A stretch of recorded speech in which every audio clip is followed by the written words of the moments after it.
Mic check 1 2.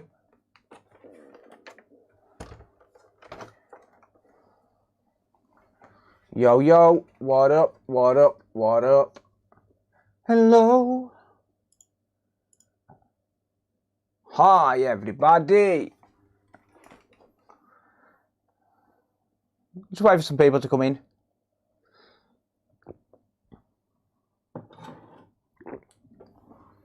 Hey, Finks, Ian. Is it me you're looking for? Yeah. Bonnie and Clyde, Fortuna. How's it going?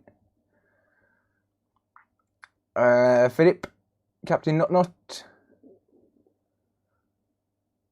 Vicky, Cal, Kevin, good day.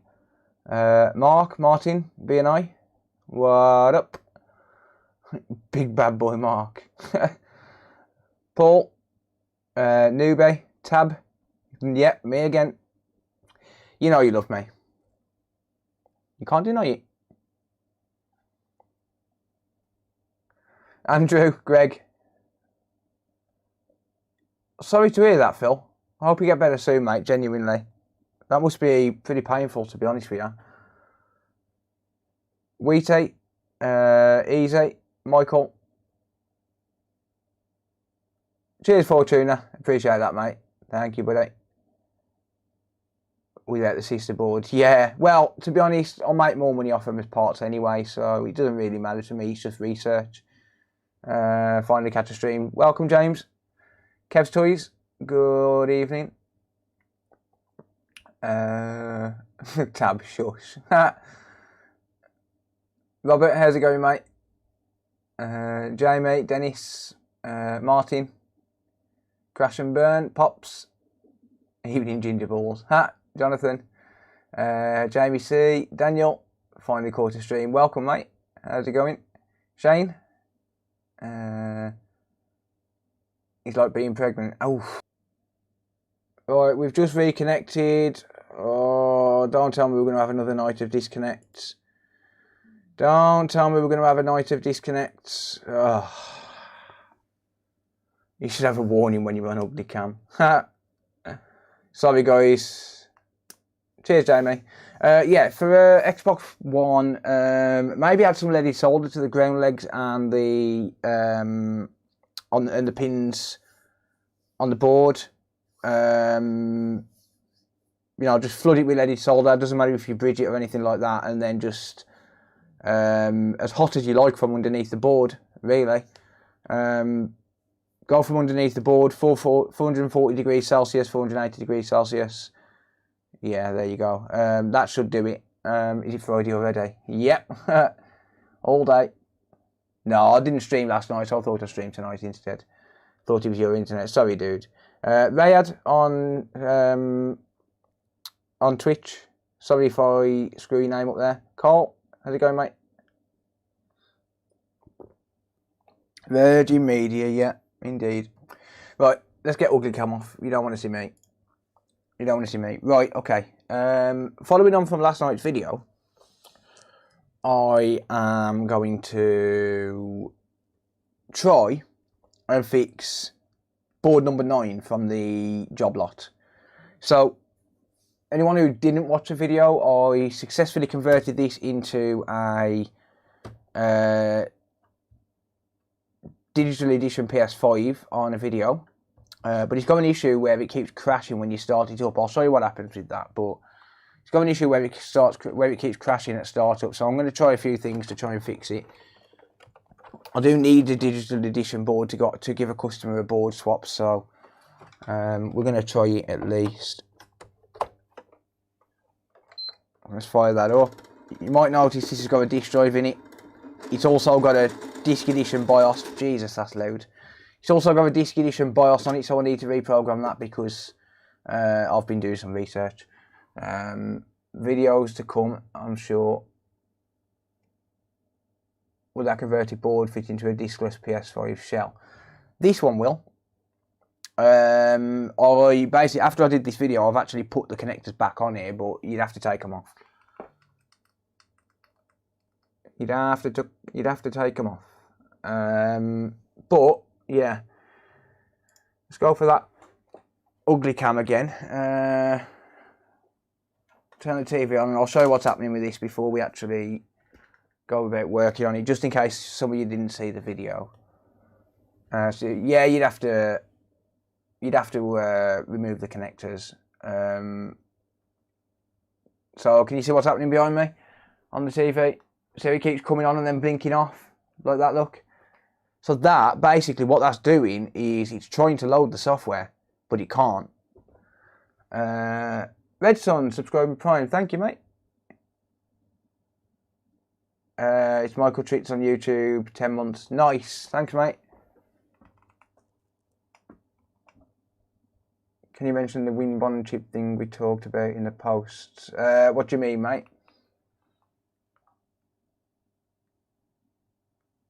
So yeah, I've actually got to rewrite the BIOS on this because I put a disk edition BIOS on it last night. I was doing some more research. So yeah, that's what's happening with it. And eventually that will fire up, which is very strange. You notice it's getting further along every time and then it's resetting the animation. Very strange. But I think that it's going to be the SSD controller. So I'm going to try changing the SSD controller and see where we can get with it. Fingers crossed. But yeah, just look at that. It's actually, well, it gets further along, but then sometimes it will load up. I'm going to wait for it to actually boot up so you can see it working.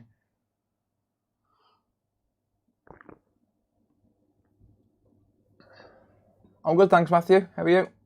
Tap, tap, tap. Yep.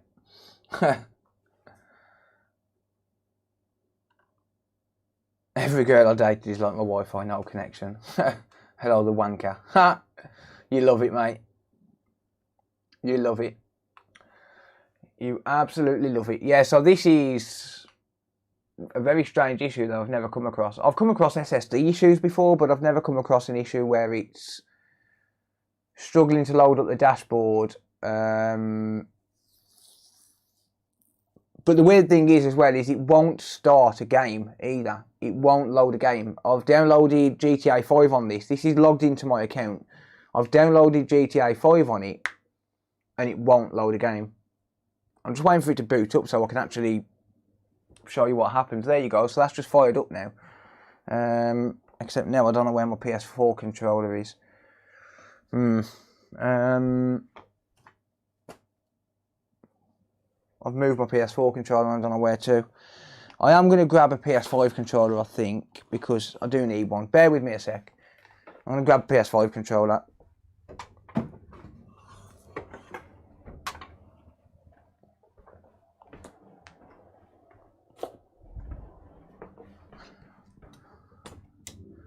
There you go. I found out my test controller this morning.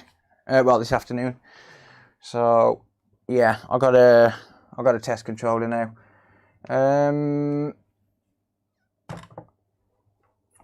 Now I just need a USB cable. That'll do. Take the one that I use for charging my phone. Why not?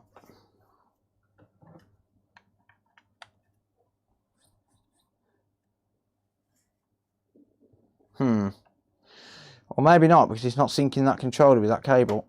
That's a bit odd. USB Type C, please. Thank you.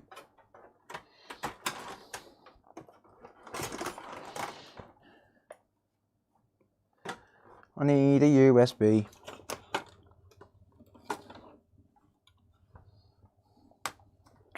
Never mind, I've got the PS4 controller. That will do for now. There you go, that one's already synced. Yeah, so logged into my account, and as you can see, it's also on my PSN account as well. But when I go to load up GTA 5, which I downloaded last night, I left it downloading overnight. But when I go to load up GTA 5, can't use a DualShock 4 to play PS5 games. Right, let's just try and sync a PS5 controller then.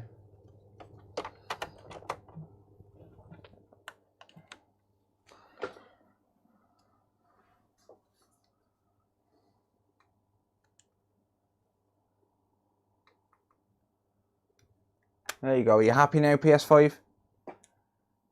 Now that I've got a PS5 controller. Yeah, it's actually froze, look.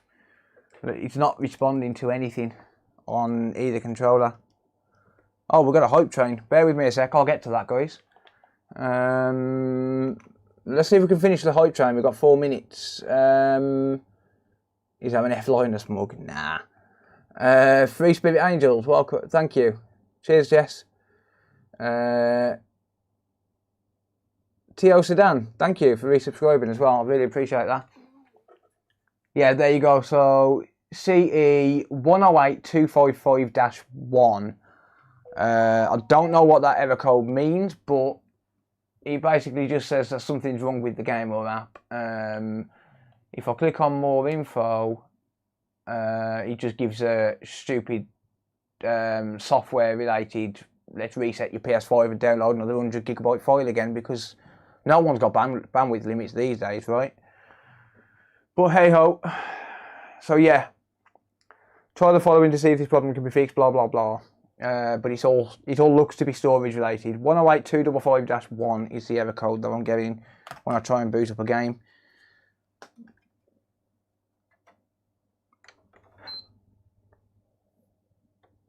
Shut that down, get rid of it, and then get rid of ugly cam. It's all backwards. Oh shit, sorry. Well, I'll flip it for the video edit. Sorry guys. Hey, Bridger completed the hype train level 1. We've got 4 minutes 30 seconds on hype train level 2. Come on guys, let's keep it rolling. I'm gonna scam you all out of your money. Come on. I'm going to scam you all out of your money, because that's just the way I roll. That's why I get down. I'm only here for the money. Not my fault. Hey, Mark give me his money, look. See, Mark knows. Mark knows that I'm only here for the money. Thanks, Mark. You're a legend, mate. What's the hype train? It's on Twitch when you get like a trail of subs. Right, so while I'm disassembling this, I'm going to turn off my ugly cam because, well, number one, it's not needed, and number two, I want to finish my smoke that I was smoking. How do you get your faulty stuff? I'll just buy it, mate, on eBay. Well, different sources, but mainly eBay.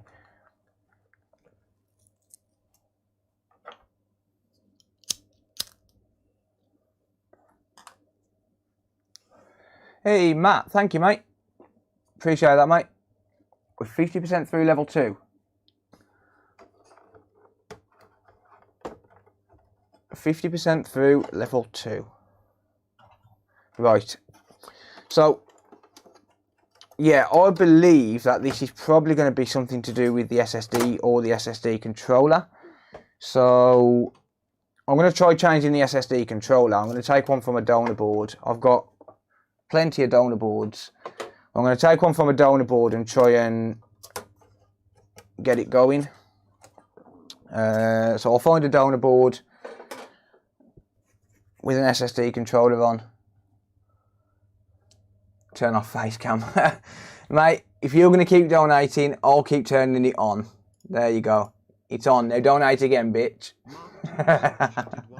Thanks, mate. I appreciate that. Turn off face cam. Oh, God. Carlos, you legend. Thank you, mate. Carlos gifting 900 bits there, mate. Completing the hype train. What a legend. What a go on, bad man.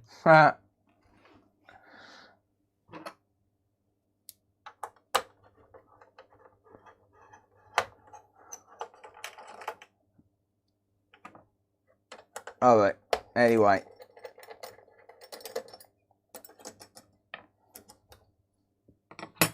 So yeah, I've got a feeling this might be something to do with the SSD controller. I've seen similar issues. Well, bitch. Cheers, mate. Shouldn't you be asleep anyway? You've been working for 24 hours solid. Mike, you're a beast. What a fucking legend. Thank you, mate. I really appreciate that. What roughly do you charge for a PS4 Pro repair? Have a huge cloud of stinky smoke. The last time I turned it on, it filled the room. Ooh. It's hard to say that is, mate. It depends what's caused the smoke, I guess. On average repair cost is about £60 to £70, I'd say. Bridger, dropping 200 bits. Thank you, mate. Legends. Absolute legends. Mike coming in with $50 as well. Fucking beast.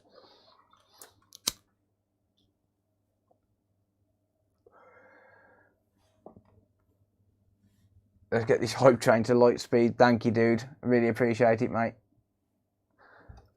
I can eat tonight now. Well, I can't because I don't get the money for another month, but hey ho. I'm done, that beats me. I'm not going to start dono wars because last time I did that, we ended up donating something like £1,000 to Joey. And that's just stupid amounts of money. I don't actually know how much it was, but you know. Yeah, so this is that PS5 board that I was working on with the BIOS transfer thing. I do need to rewrite this BIOS, so I'm going to do that quickly. I need to put the digital edition BIOS back on it because it's had the disc edition on it. So I do need to rewrite that. Donation was hype. Indeed. Indeed. Indeed. What do you smoke? Just roll-ups, mate. I don't smoke any cannabis or anything like that. I've got no interest in it. Never have. Never had an interest in it. I used to nick a little bit off my dad when I was like 12, but that was just kid shit.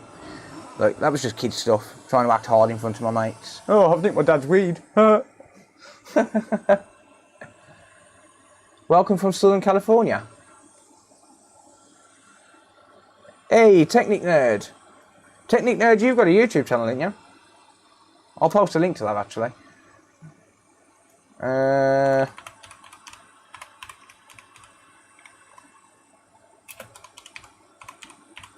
Let's post a link to Technic Nerd's YouTube channel, because why not? Just while I've casually got the hot air gun in my hand, pointing it towards my screens. Feel I'm your daddy, end of. Sweet, because my dad's a prick. Thanks, mate. Where's my pocket money anyway? You bastard. There's a link to Technic Nerd's YouTube channel. Check him out.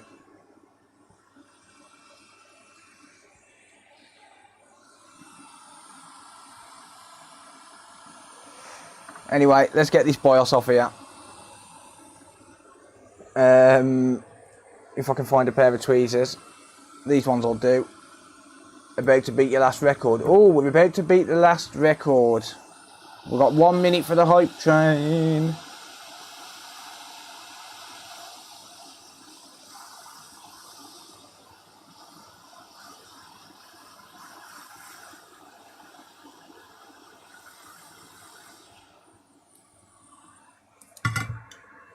Right, so I've just took that BIOS off. I'm going to connect this up to my reader, if I can find the damn thing. Where have I put it? There it is. I'll pop under the scope to do this bit just so you can see. Hey, Big Red, subscribe for 2 months. Thank you, mate. 20 seconds left. I think we're going to lose it.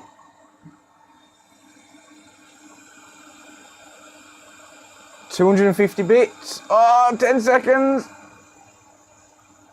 I think we're going to lose it. 3, 2, 1. Ah, it's gone. Thank you, guys. Really appreciate it. Evening, Gordon.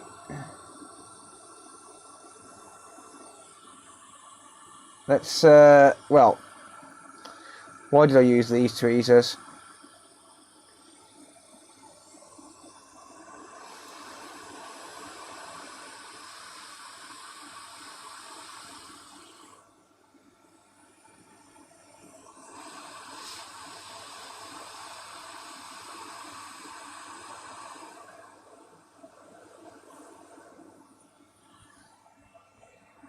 Right. Choo choo indeed, eh? Usual symptoms of a bad BIOS. Generally, you just won't get any power. But the only real way to know for sure whether it's the BIOS is to basically connect it up to a bench power supply and see if you've got a boot sequence. I've actually posted I've updated Lewis Rossman's repair wiki today, and I've posted a fairly comprehensive guide on different issues, so check that out when you get a minute. So I've updated all of that today, and I've posted some problems and solutions on Lewis's repair wiki. I think you might find them useful. Right, let's go back to overhead for a minute.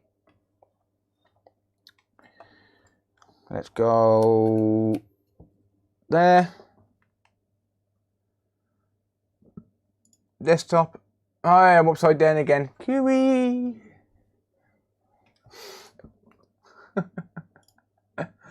Oh dear. Right, let's read this chip. Actually, you don't. To be fair, because I've got the software already. Sorry, I'll get hiccups.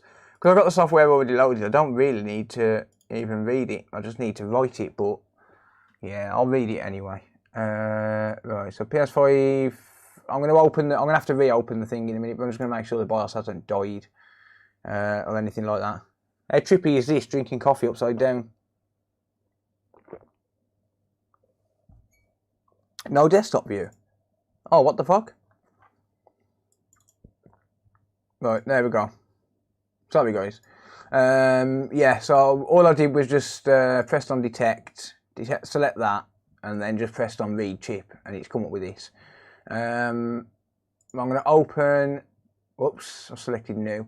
I'm going to open my working bin file, and then I'm going to write it. So I'm going to go. Make sure erase is checked and write is checked.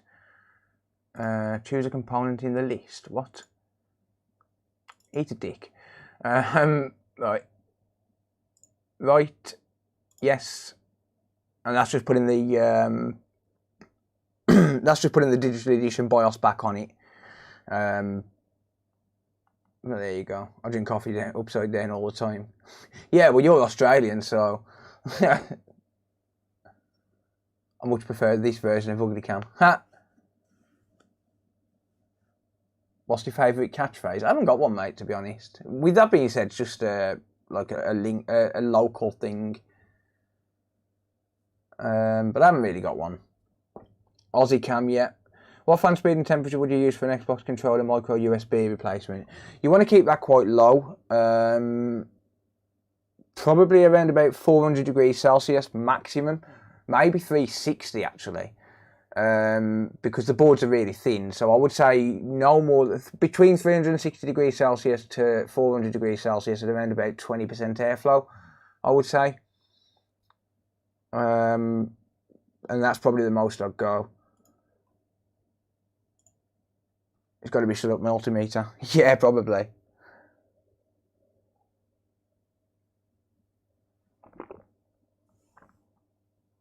Use 3x right. Yeah, I haven't really delved that much into it, to be honest. But I have heard something about writing it on 1x speed. I know when they used to do the NOR flash ROM on the PS5, on the PS4, they used to write it at 1x.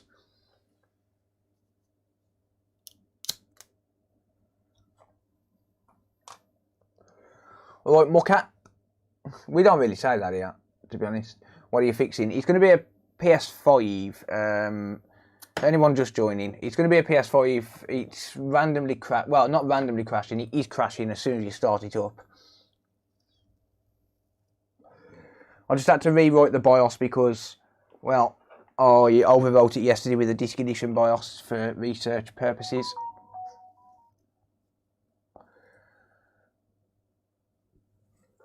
There are the tweezers I use for my PP. Ha! Midlife Lab, good evening. Good evening, good sir. Right, let's... And by the way, yes, I could use these pins as well for this. It's just that this one fits perfectly on here.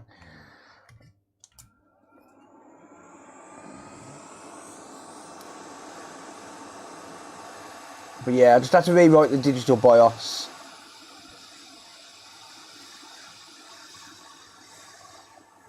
So basically I've turned this into a digital edition now just by copying that file onto it. Well, I turned it into a digital edition yesterday, but I needed the disc edition back on there for research.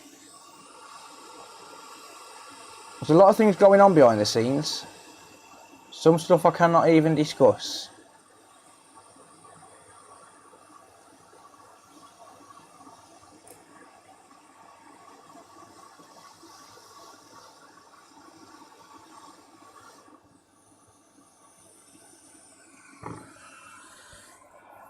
Right, there we go.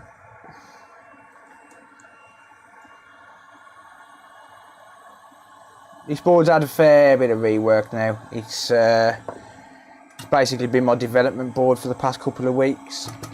Well, past couple of days, sorry, not a couple of weeks. Past couple of days.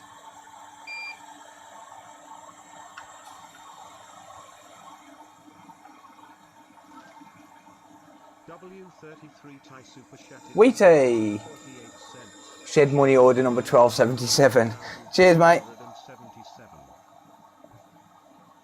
I'm actually planning on starting to buy the stuff for the shed at the end of this month. So the plan is to start getting the wood together. I'm hoping that a friend of mine is going to come through with some with some wood, with some cheap wood. That wasn't even in focus. Oh well. Sorry guys. Your girl's got a chip on her shoulder. Send her my way, mate. I'll sort her out. Camstar, thank you for subbing with Prime, mate. I really appreciate that, buddy. Thank you, mate. We've actually lost a lot of subs over the past 5-6 days. Lost like 20 or 30 subs. Because just a heads up, if you sub with Twitch Prime, you do have to do it. Well, you don't have to, but to keep it, you have to do it every month. You have to renew it manually. Right, BIOS is back on. I'm not worried about cleaning it. This board needs a good ultrasonic clean, but what I'm going to do with this is I'm going to basically, I want to replace the SSD controller and try doing that to fix the random crashing issue. So yeah, I'm going to remove this one from here, and then I'm going to grab one from a donor board, and I'm going to remove it from the donor board, reball it, and hopefully it fixes my issue.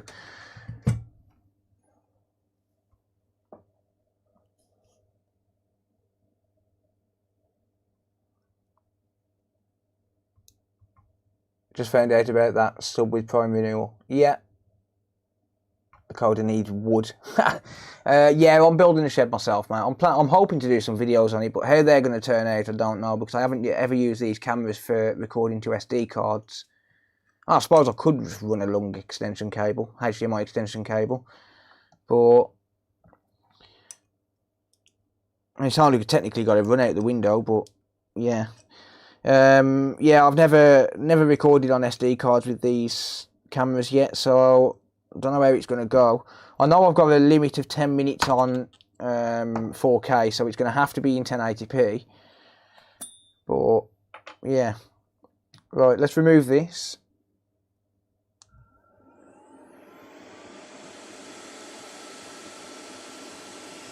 Don't make me time you out. Go on, you wouldn't do it, Tab. You're too scared. Working on a reflow. No, I've got a PS5 board that's randomly, well, it's crashing at startup. So I'm going to be attempting a SSD controller swap. Now's a good time to shill the online store. I'll sell these on the online store. Pre-balled, consolefix.shop. The best place on the internet.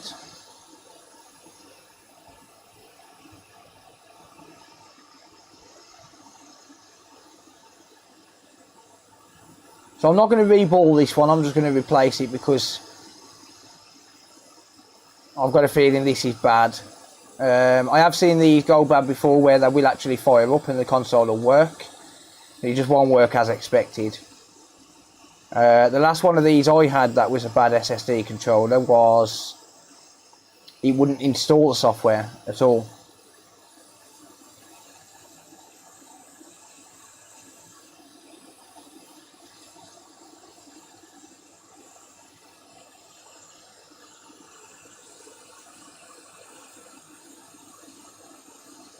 But we've got nothing to lose on this board now. Because it's unusable as the way it is. Won't even load a game.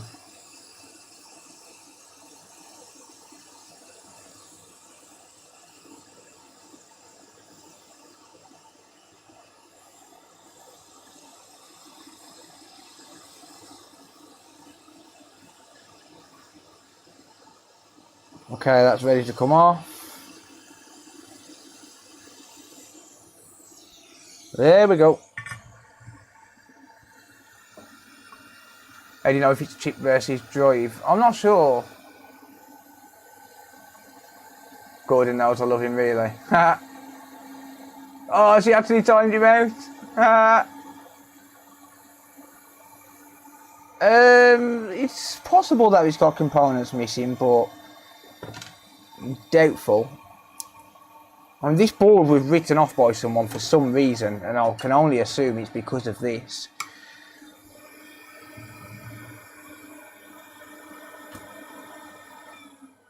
Not the one. Hello. Soctrican, welcome. What's the best website you said?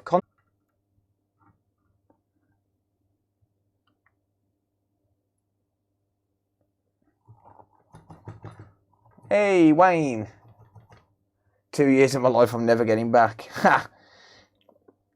Yeah, by the way, Wayne, that console I said I was going to work on earlier, I don't think I've got the energy tonight, mate, so I'm going to work on this one instead. How's it going, mate? Hope you're doing well. I hope you're doing well, my friend. I got a friend. And he lost connection. Really?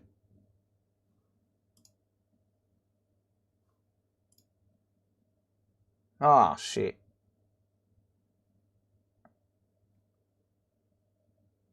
Am I back? He didn't even say it dropped out for me. What the fuck? I can beat that a tiny bit. Ha! Nice. Yeah, sorry guys. I'm really not sure what's going on with Virgin Media lately.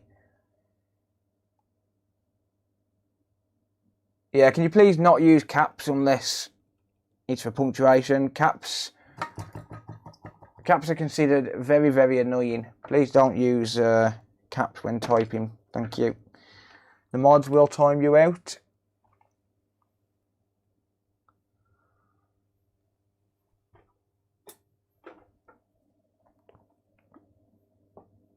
Can reprogram a BIOS but can't set up a router. Yeah. I've got on-call tech support in Ireland. I don't need to know how to set up routers. Right. Anyway.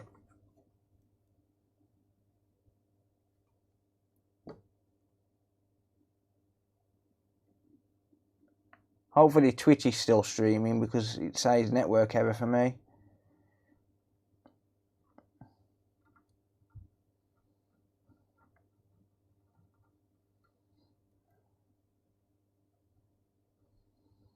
I will say, just a little heads up, if it does go down, I'll drop my bitrate and stream through the 5G modem. I have got a second connection.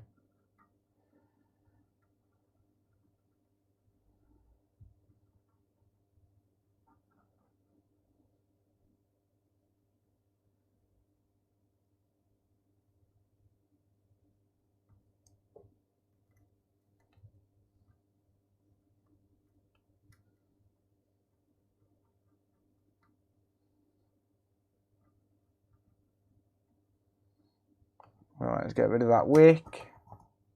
One for a spliff, what did I miss? You missed you being timed out by Tabitha. It's okay on Twitch too. Cool, sweet. In Ireland, they say Virgin Media is 99% reliable. Well, it used to be. They're having a lot of network issues recently. It's all them 5G whack jobs burning down towers. 5G causes all sorts. I'm not going to say the word because I'll get demonetised.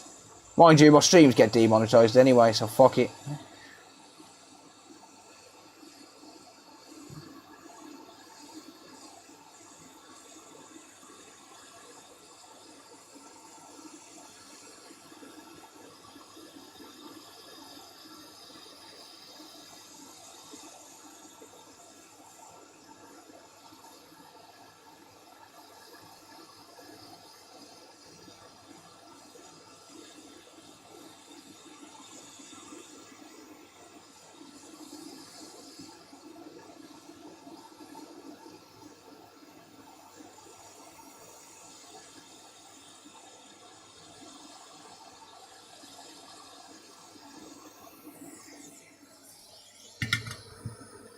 be great for this not dial up.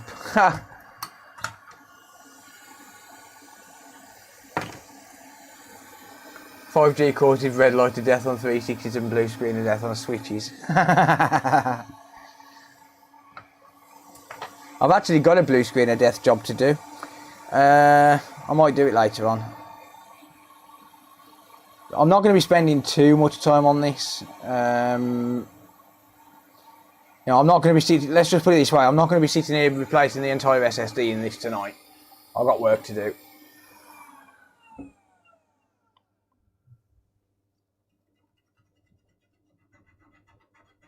I have work to do and I've got bills to pay, so yeah.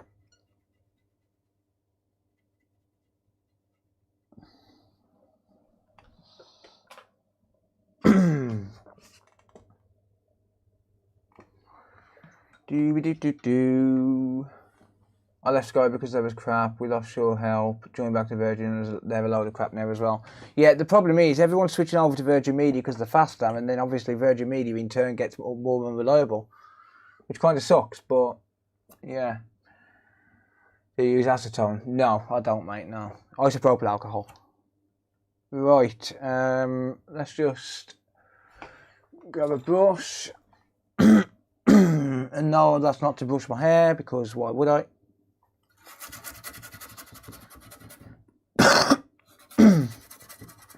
No, I'm not ill. Just got a frog in my throat. Still got one ball there which hasn't quite cleaned up. Let's fix that quickly. Let's just fix that quickly.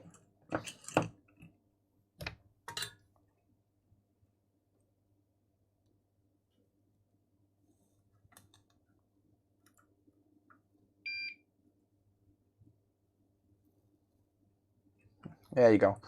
Right, that'll do. Well, that will do in terms of wicking.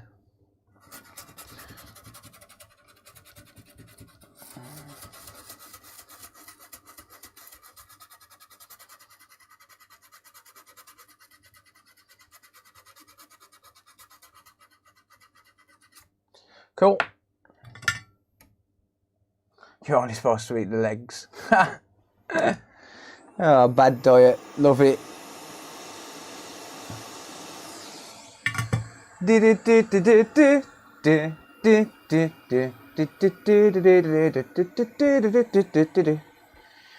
going to get that song stuck in Wayne's head. Now he's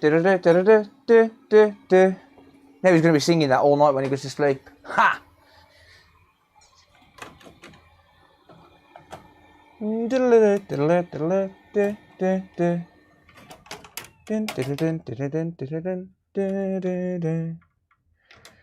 I'm just finding a donor board out that's got that chip on.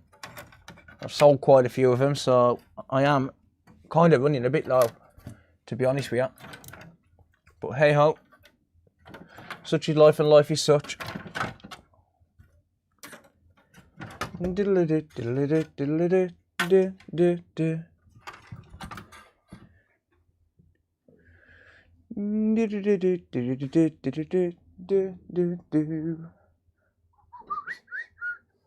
Right.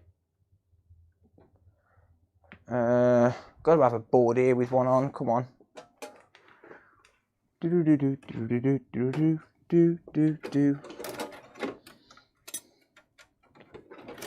Okay, let's test this board, make sure it doesn't turn on, and then it's a disc edition. Let's make sure this board don't turn on, and if it doesn't, then I'll pull the chip off it. Wayne's going to bed, screw you, Bowser. Ha!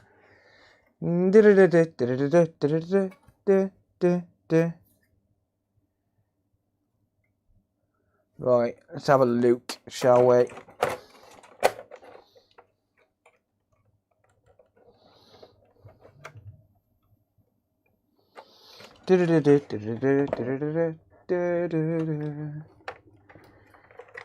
Because this board's complete, so I don't want to wreck a working board if I don't have to.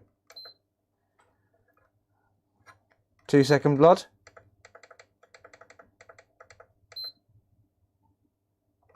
Huh. Okay. Cool. Yeah, let's take that one. It's got the controller I need on it. Let's take it.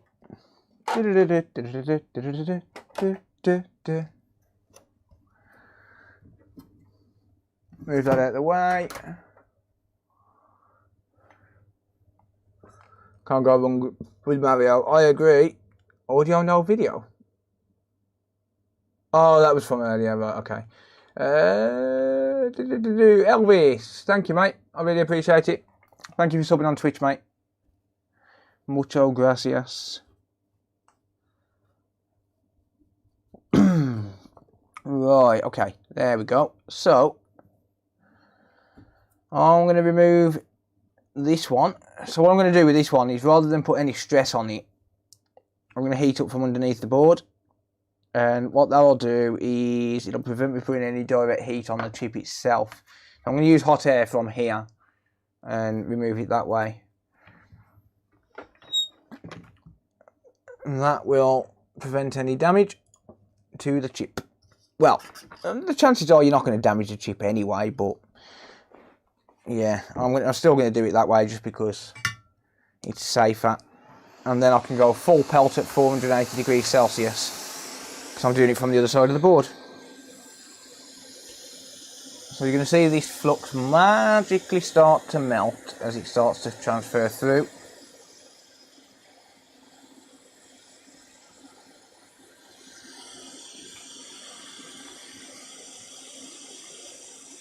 Make sure we've got loads of flux on there as well, just to prevent any oxidation on the chip.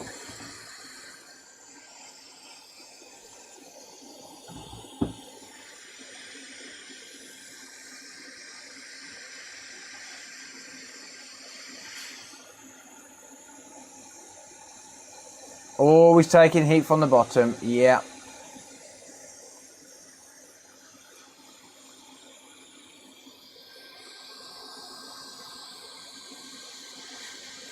Yeah, so this will take longer, but it is safer.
There we go. Ah, you fucker. Cool. Got it.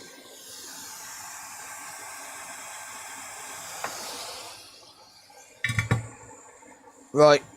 There we go. Chip removed.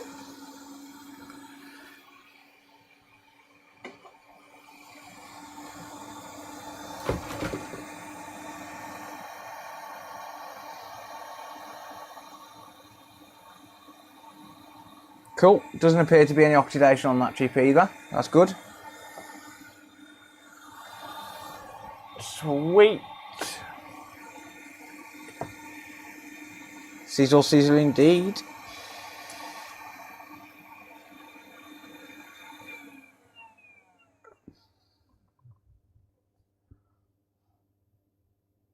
Right, okay. Let's clean off this chip.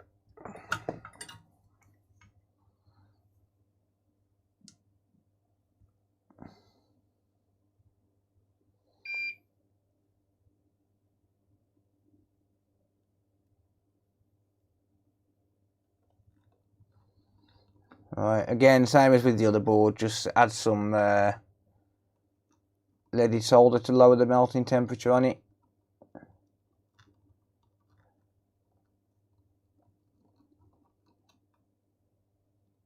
Yeah, no oxidation on that chip, that's good. Means don't have to faff around with it while we try to clean it. Sweet. I need a new tip cleaner. I'll have to order one. Let me order one while it's on my mind. Slim Will, thank you, mate. Cheers, buddy. You prefer paste or stencil? Paste and stencil or balls? I prefer paste, to be honest with you.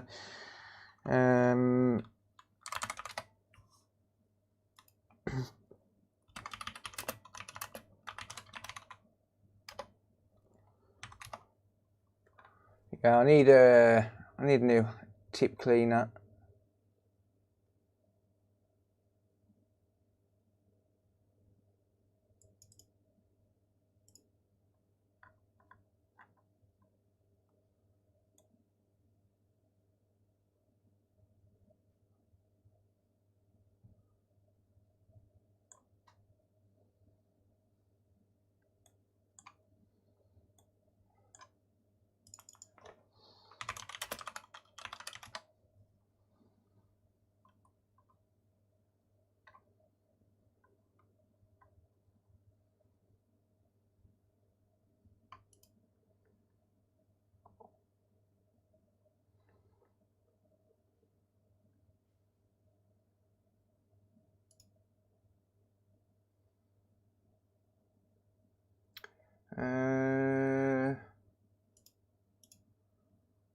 Two of them.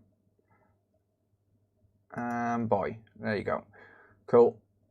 Sorry about that. I just wanted to order them while it was on my mind.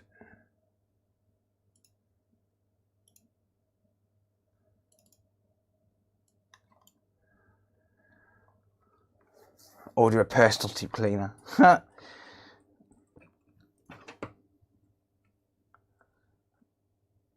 Right.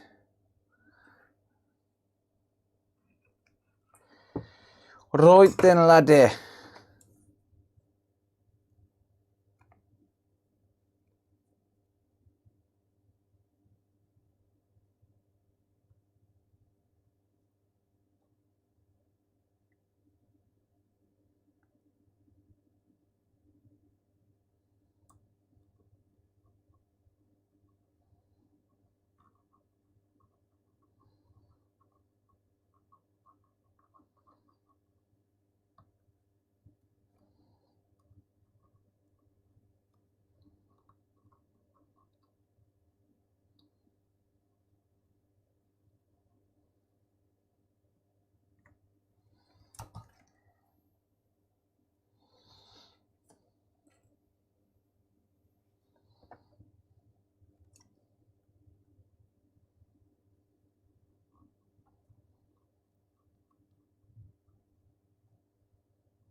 Nice, Mark. Thank you, mate.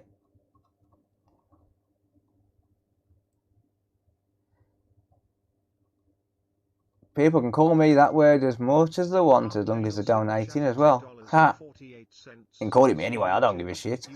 Cheers, mate. I appreciate the dono. Thanks, buddy.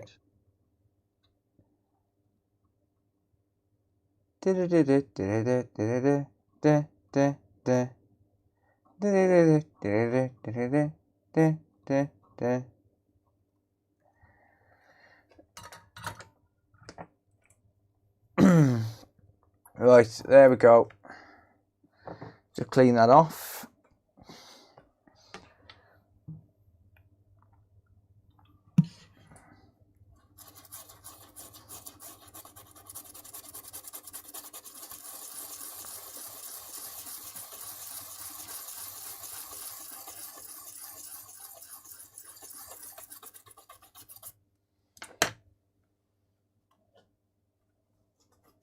Right then, laddie.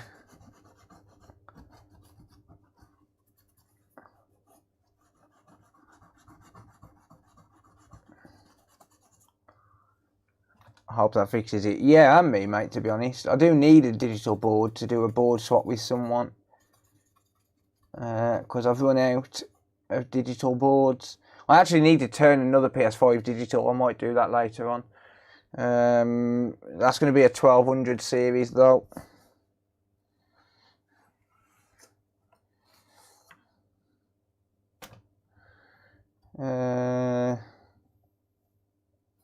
That's just going to be a straight case of swap a BIOS from a 1200 series disc edition, digital edition to a disc edition, though.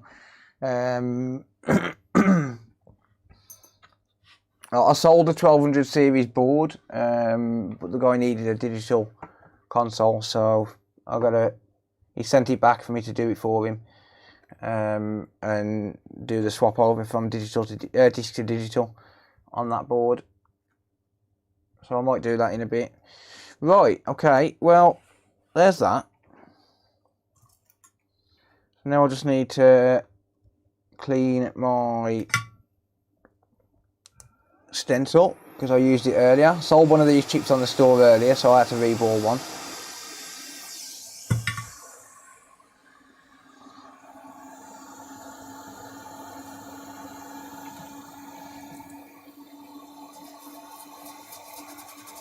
I'll just warm it up, get rid of the, well, heat up the flux on there and then give it a scrub with my toothbrush and that cleans it up.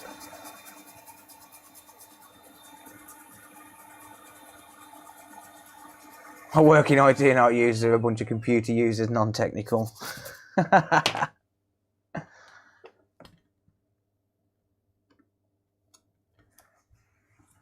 Oh dear. Right, I'm just scrubbing this off.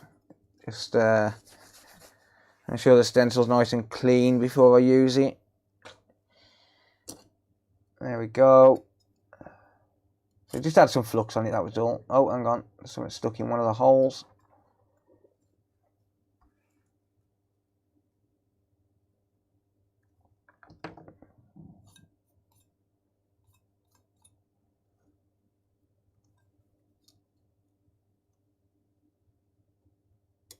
Get off. Thank you.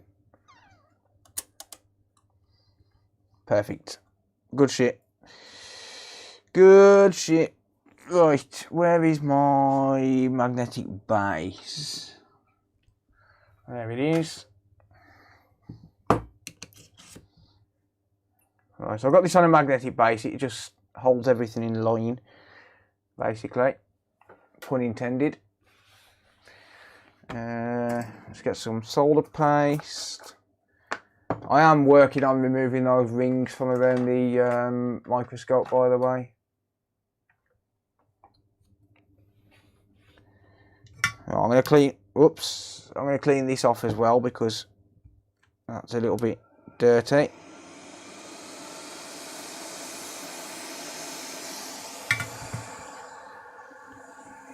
Again, just heat that up and wipe it, and there you go. I'm actually going to remove this from the base to spread the paste.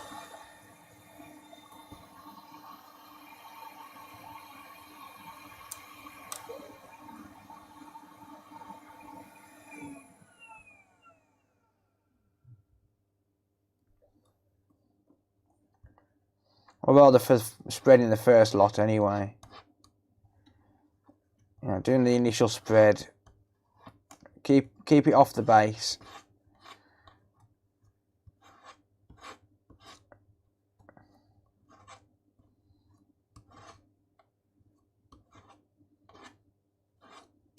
I like to spread over these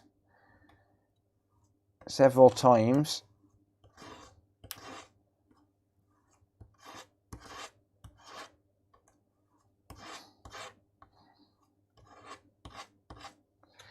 There we go. Now I'll put it on the base. So now I don't need to hold the thing.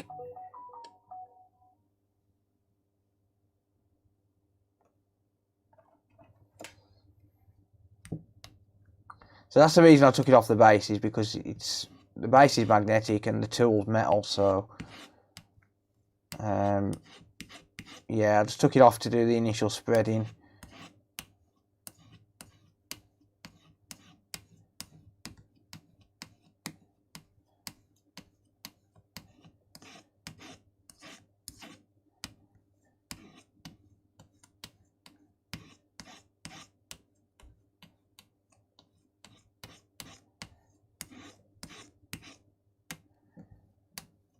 Spread it like butter. That's all you need to do.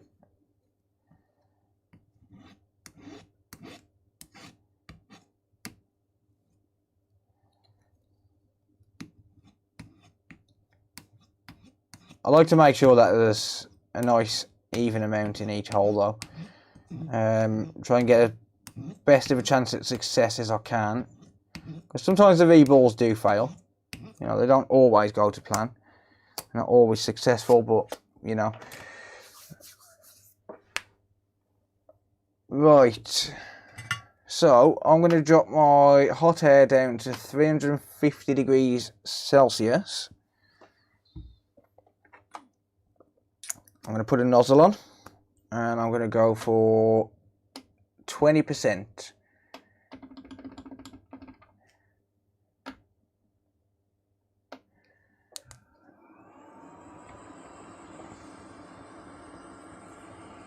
And this will take a while to actually heat up, but I'm just going to keep moving around with the hot air and just keep the airflow moving just to warm it up and prevent it from warping the actual chip itself. Can you use those stencils on toast? Well, maybe.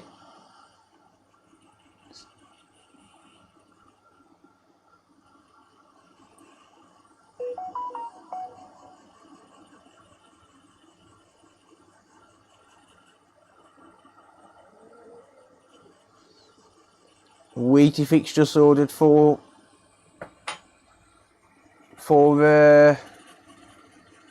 magnetic modules for the PS5. I know Wheaty's in the chat. Cheers, Wheaty. I'll get them sorted tomorrow for you, mate.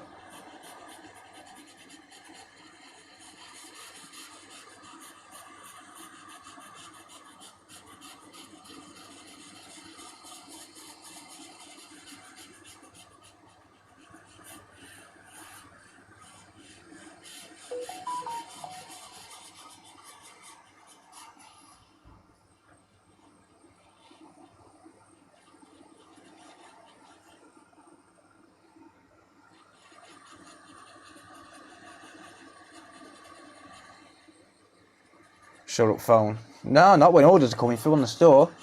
Definitely not shut up phone when orders are coming through. Love that shit.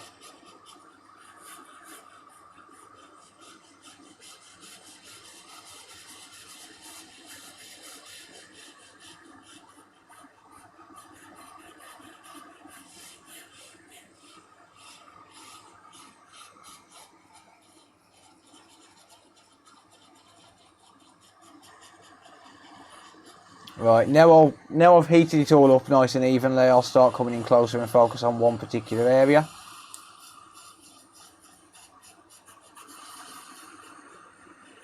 Let's just make sure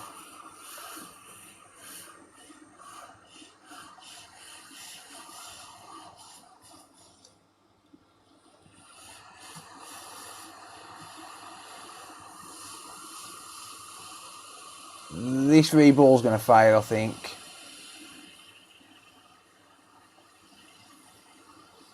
I've got a feeling this reball's going to fail.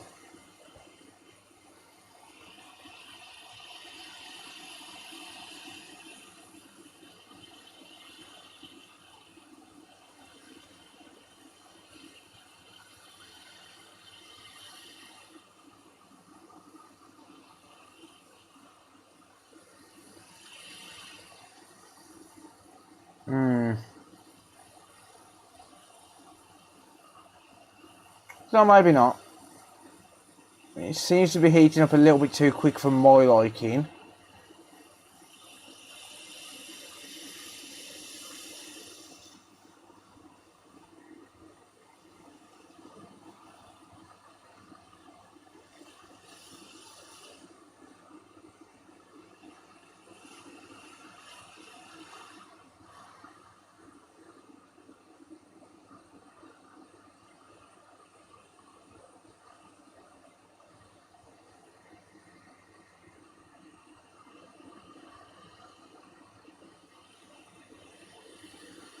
It's heating up a little bit quicker than I would like.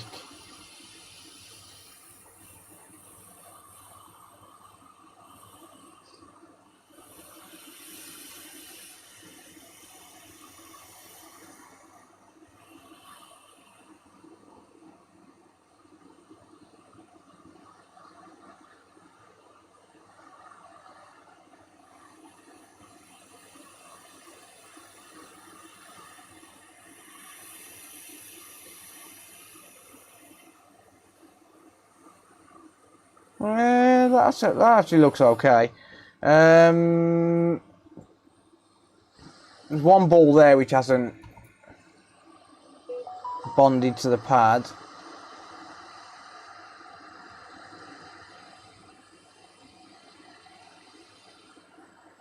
To give that ball a nudge.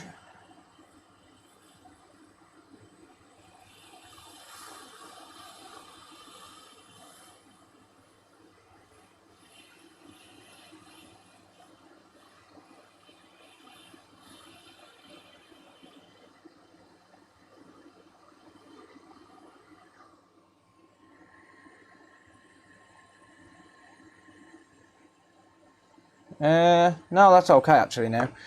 Cool. Right, let's add some flux. And now I can increase my hot air to 400, 30%. I'll just reflow it once with some flux added, some extra flux.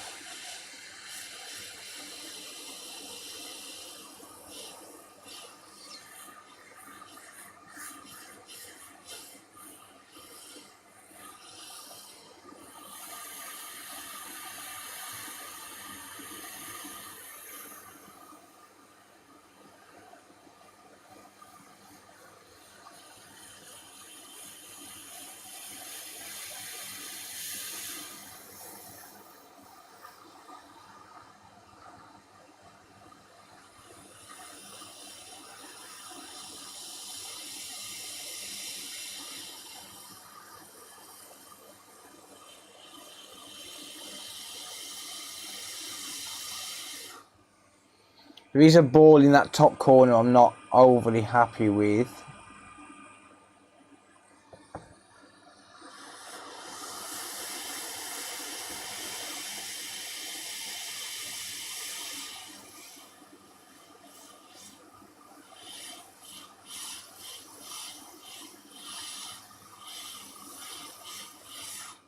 It should be fine.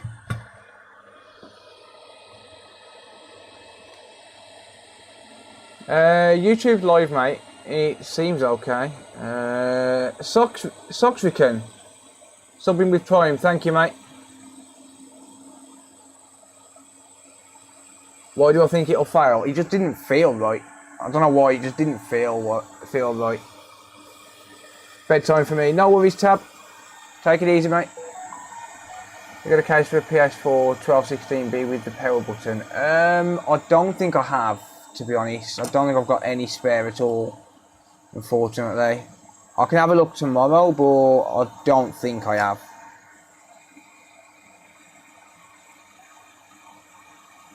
Right, that actually looks pretty good now. I'm happy with that. Happy with how that's turned out. Ow! It's freaking hot though. Right, let's just drop that on there for a minute. So as I can clean her up.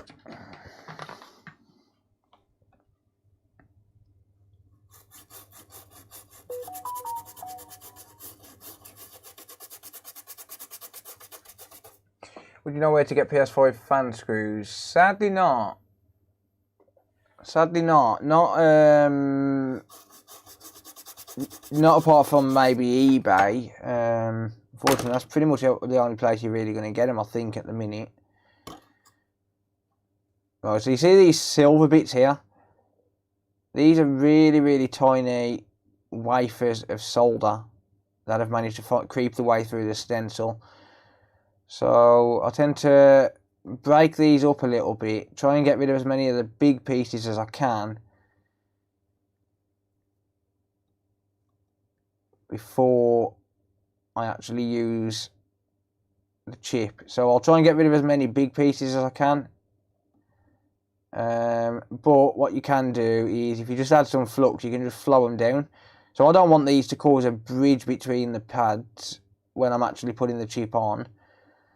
But a wafer that thin is not going to cause one ball to be significantly bigger than another and cause it to not make a contact on some balls. So I'm not bothered about that. It's just so I don't want it to end up bridging between two pads. So I try and get rid of as many as I can, and then if I just add some flux and reflow it, that'll flow those little solder wafers as well. And it'll just, well, they'll just merge with other balls, but that just won't cause a problem that way.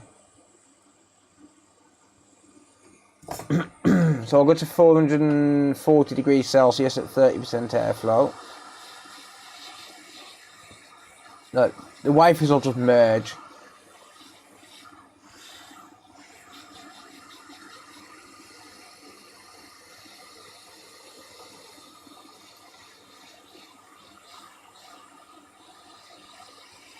So I always give it one final reflow when the stencil's been moved anyway, because if you notice, those balls are slightly moving, so they're not completely lined up.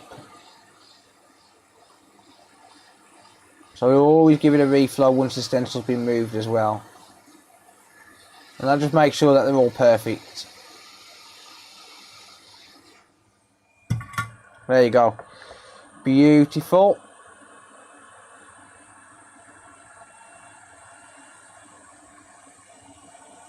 Yep, all those solder balls are nice and even. Looks good to me. And that should be good to go. Should. Keyword there is should.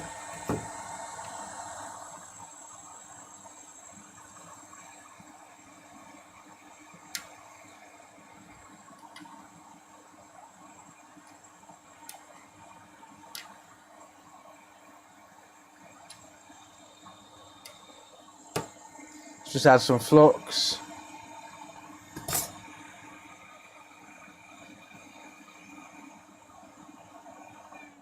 I just need to wait for my hot air gun to cool down a little bit because I need to take the nozzle off for this next part, but that shouldn't take more than a minute or so. I should press down on that chip, make sure it doesn't move. There you go. So once I've got it roughly lined up, I'll just press on the chip and give it a little wiggle, make sure it doesn't move too much out of place. That's actually very slightly out of line. There you go. So if the chip moves, then it means that the chip's not actually sat properly. That's within tolerance for it to sit down on its own though. Just whatever you do, don't damage the die there. Make sure it's the right way. Where do you sell PS5s? I don't, mate. I don't really sell PS5s, and the reason is because, well, I can make more money by stripping them down. And I know that sounds really bad, but you can fix a lot more PS5s by stripping them down and selling the individual parts, and at the same time make more money than you can just selling a working PS5. Like, for example, I can strip down a PS5 motherboard and make about £600. Genuinely, from the parts on a PS5 motherboard, I can make about £600 from everything. Whereas I'm not going to get £600 for the console. I'm going to get what, £350, £400. So when you think I can get £350, £400, yes, it will be a quick sale, but I'm not at that point in my career where I need to make that quick sale in order to, you know, keep going and keep in business. So I can afford to wait a little bit for the money, and it doesn't take long for them to got a pretty busy online store. So and plus it brings more consoles out there, brings more consoles back to life. Like, I can fix one console, sell it, and that's one console. Or I can strip a board of literally 5 chips and fix 5 and get 5 and allow 5 consoles to be fixed. I haven't got any PS5 controllers, mate, sorry. Can you use RMA223 flux for that kind of soldering? I shouldn't see why not, yeah. I've never used it myself, but it shouldn't be an issue with that. Audio breaking up? It shouldn't be. What's the audio like for everyone else? Is it okay?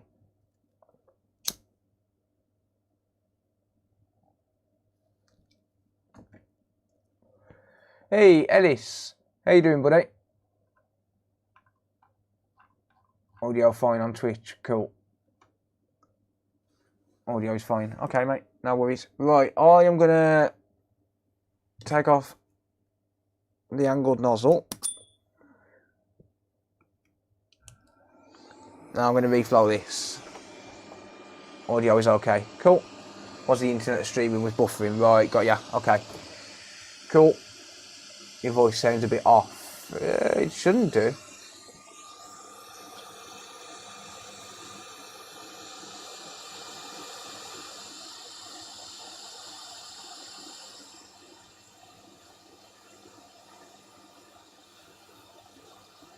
I got my hot air at 440 degrees Celsius at 30% airflow for this. So I am putting direct heat on this chip now, whereas earlier on I wasn't, but the reason for that is because it's not going to take as long to actually flow, and I don't need as much heat to actually get the solder balls to flow.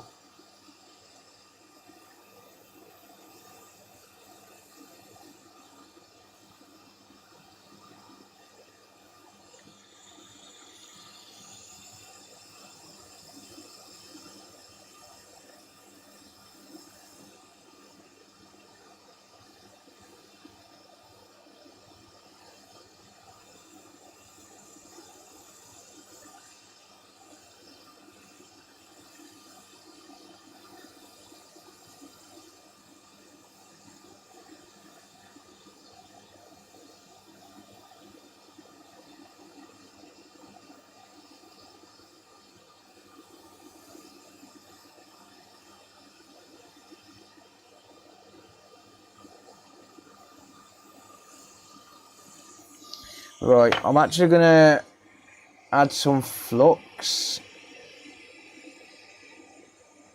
I can't tell if this is ready to sit down or not, so I need a bit more flux on there just to give me an indicator of when it's going to be done. So if I add a bit more flux, I'm going to increase to 40% airflow. So if I add more flux, that'll give me an indicator as to whether or not it's done. So I can see the flux pushing out.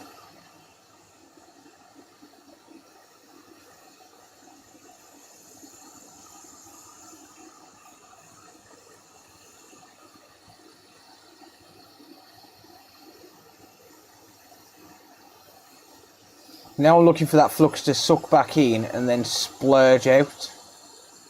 Kind of like it's pulsating.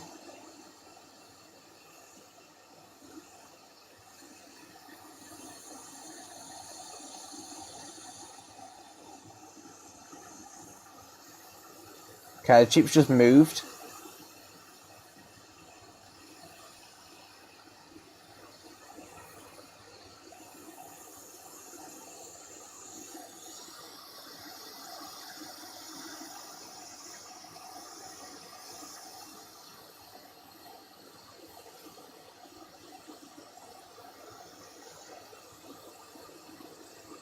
That should be good.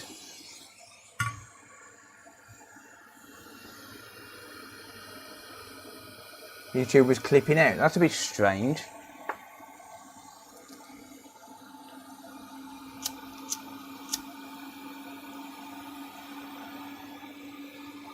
Go ahead, Paul. Don't call me sir, though. I don't deserve that title.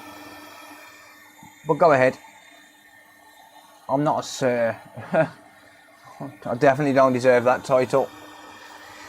Calling people sir, like, obviously it doesn't really bother me, but calling people sir makes it like they've got some sort of superiority.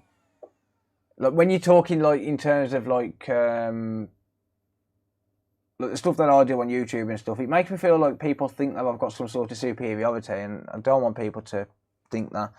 So yeah, that's one thing I don't want to be called is sir. I'm nothing special. Kiki, do you love me? How many years have you been repairing consoles? Just over 4 years, mate. Just over 4 years.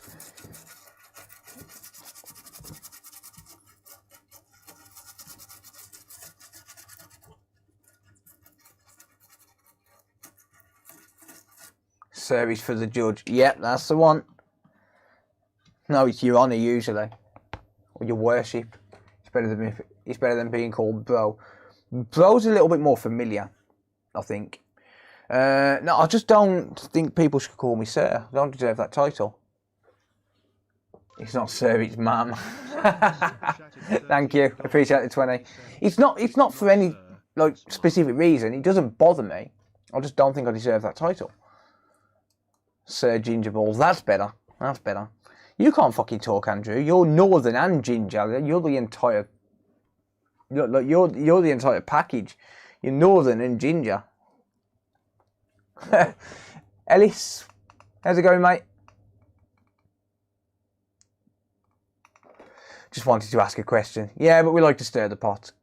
Nah, I just think it's too formal for a YouTube stream. I'm not a snowflake. It doesn't bother me calling me sir, but I just feel like it's too formal for me. Call me dickhead. In fact, you know what? Call me what the fuck you want. Just don't call me late for my dinner. How's that?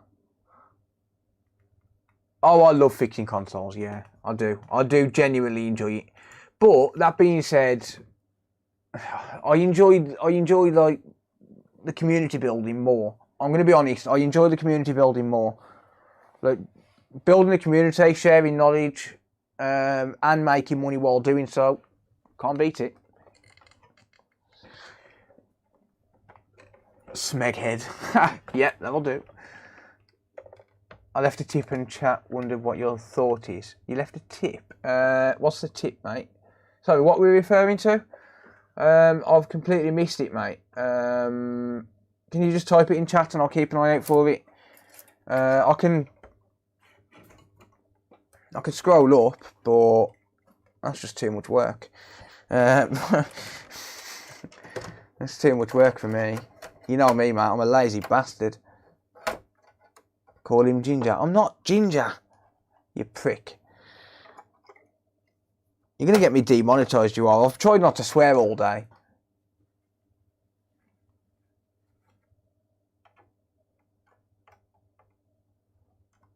I have a question. Yeah, ask away. I hate it when they call me Chuck. You alright, Chuck? How's it going, Chuck? That's a Dudley thing, that is, Chuck. You alright, Chuck? You alright? How's it going, Chuck?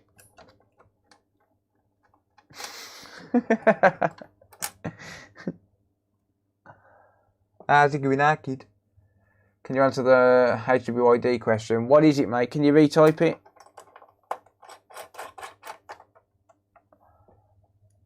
I have a PS4 Pro, but I have to press the power button twice for it to come on. What causes that? Possibly that it's not being shut down properly. Generally, if you have to press it twice, it's because it hasn't been shut down properly. When the PS5 disc and digital, is it possible to do it with the Series S and X, or are the disc drives paired in a different way? I believe they're paired in a different way. I think there's something on the APU with them, to be honest, mate. Sadly. Right, this should turn on. I fucking hope so. Hit the like button for it to turn on. Uh-oh.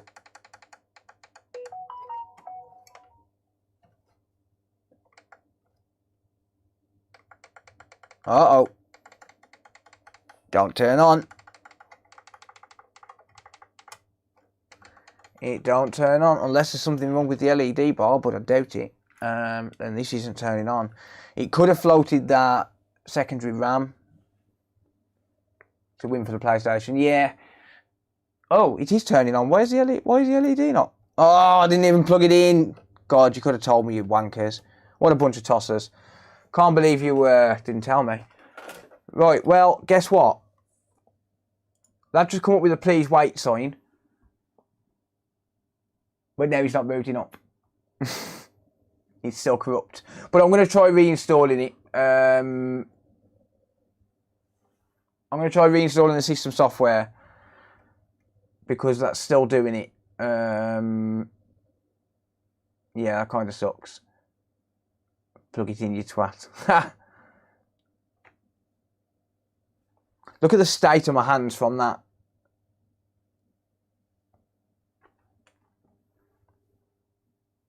Yeah, so it's still doing exactly what it was doing before.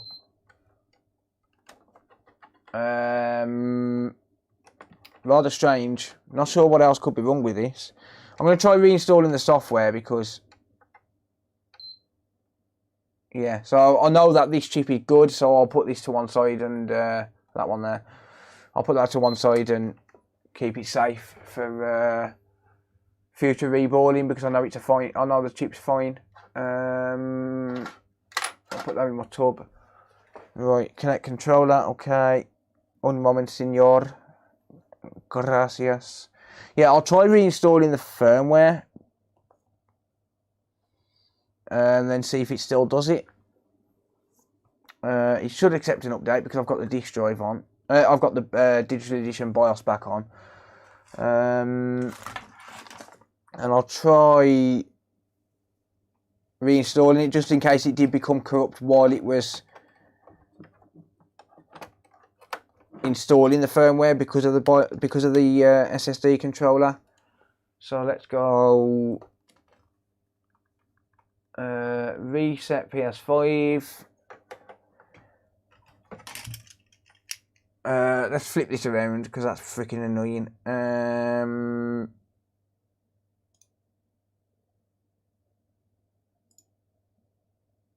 Keeps doing that and I don't know why. It's really annoying, but never mind. Right, PS5. So I've got the firmware on USB already.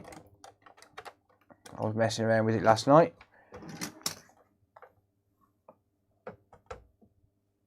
So let's do that. And while that's reinstalling, I'm going to run to the toilet because I do need a wee.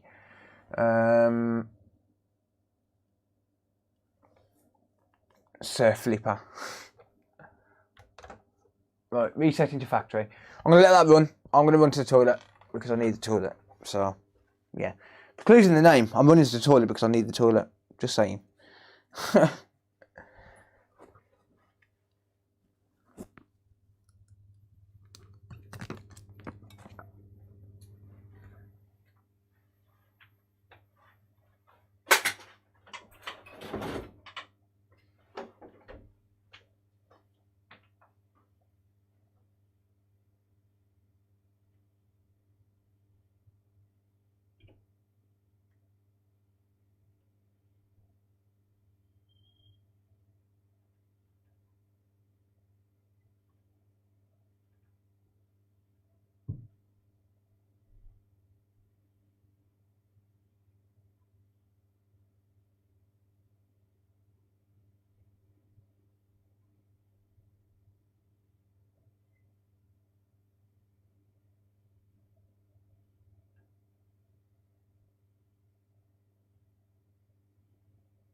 Hello. Whoops. I guess that's not working. So, yeah. Is it overheating? No.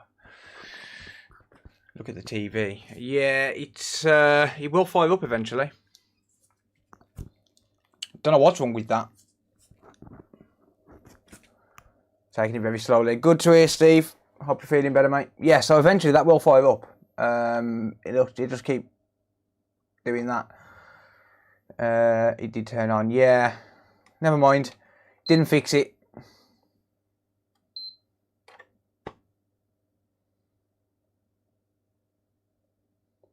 Didn't fix it.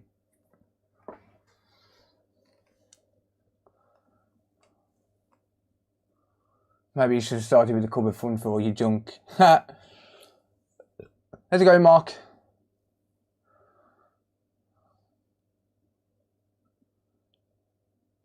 Even Phil's jumper says ginger. Actually, this is a Get Refurb jumper from Wayne.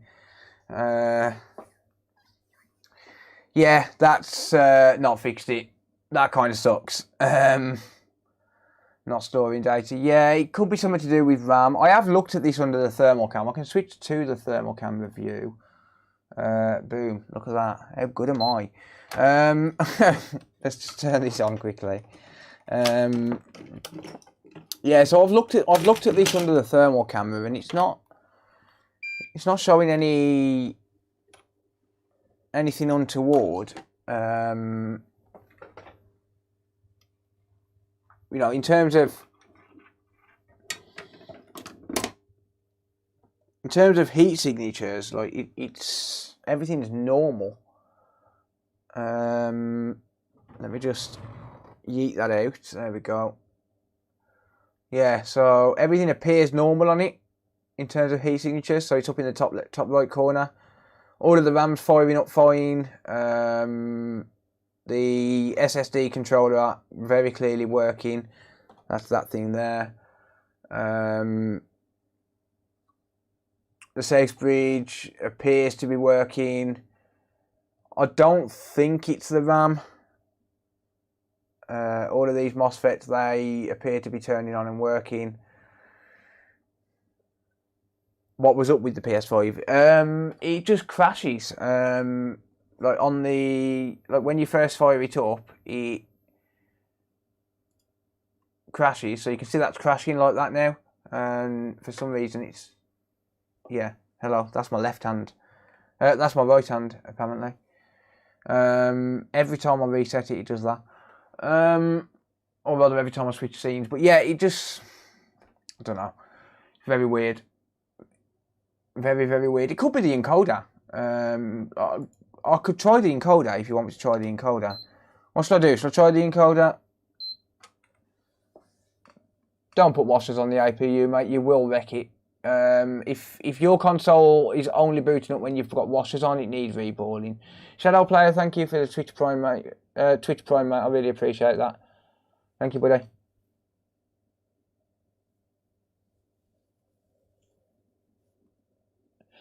Constrobus, is that because the paste type of solder melts faster than the original solder? Not really, no. I use low melt solder paste, but paste is just easier to work with. Too many donor boards.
And I'm back.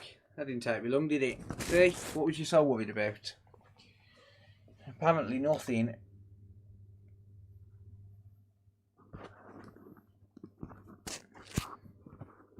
Wish there was a fix. What do you mean for this crashing issue? Yeah, I'm hoping there is.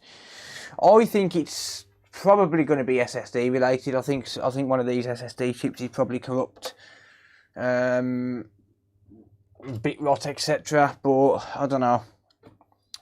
So I'm going to try changing the encoder. I'm not changing the SSD tonight because that's just too much work. I'll do that as a continuation for the video if I can't get it working with the encoder. I'll replace the encoder now. If that doesn't fix it, then I'll replace the SSD on the video. Try another power supply, it could be failing under load. No, this is my own power supply, known good. And I have tried multiple power supplies anyway. I wish that were the case, but no. So this board, for anyone that hasn't seen, this board was sold on eBay as a scrap board. So I bought it as a donor board. It's not imperative that I fix it because, you know, I do need a digital edition board, but it's not important that I fix this one because it's not a customer's, it's mine. And it was bought purely with the intention of selling the parts on my very amazing online store, consolefix.shop. Be sure to check it out. Use the coupon code STREAM for 10% off. But, yeah, there you go. So, yeah, it's not imperative that I actually fix this, but, you know, it's worth a shot. But I am going to take a wild guess and try the encoder. Whether or not I actually can. How is my order coming? What order's that, mate? Have you got an order number? Or what it is? Is it a repair or...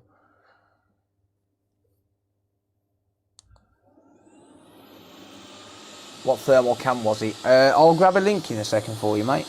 If you bear with me. Alright, let's just remove this encoder off this board.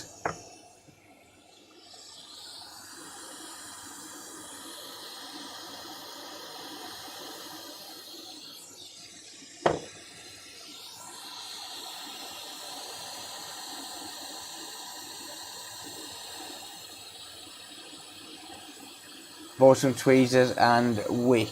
Have you got an order number, mate? And I'll check on it.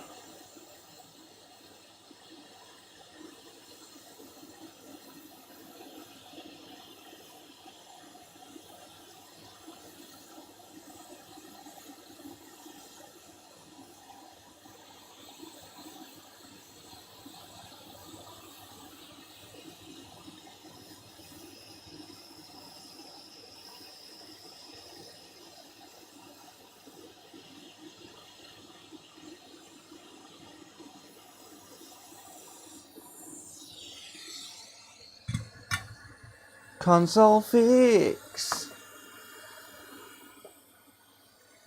Wish I had decent wick. I know a store that sells good wick. Well, sorry, it's called Good Wick. Right,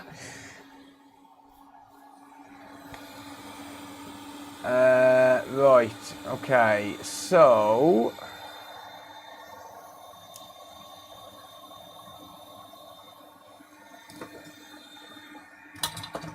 Whoops.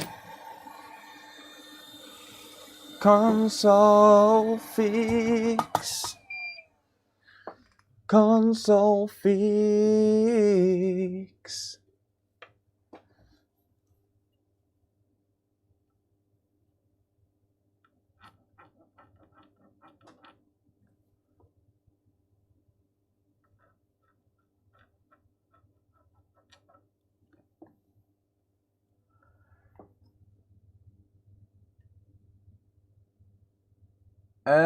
Yes, I believe that is compatible, the 1216A and 1216B cases, yeah.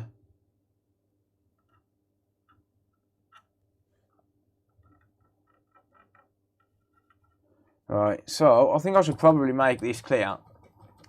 What I'm doing right now is a guess. I have no way of confirming whether or not this is actually the case, where it's caused by the encoder, but we're about to find out.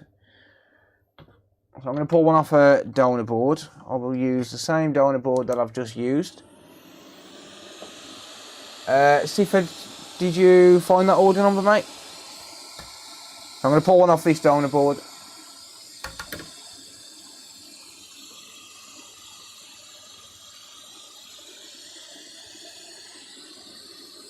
Why has my chat paused on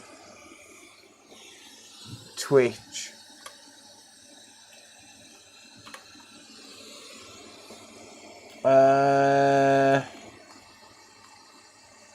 Road Trip Junkie subscribed on Twitch. Craig Bonks has subscribed on Twitch. Thank you, guys. My chat paused for some reason. I don't mean to ignore it. Searching for it now. No worries, mate.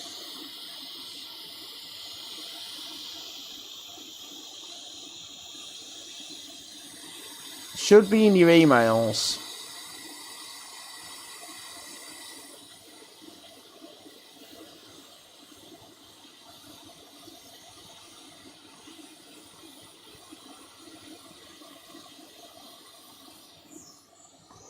Right.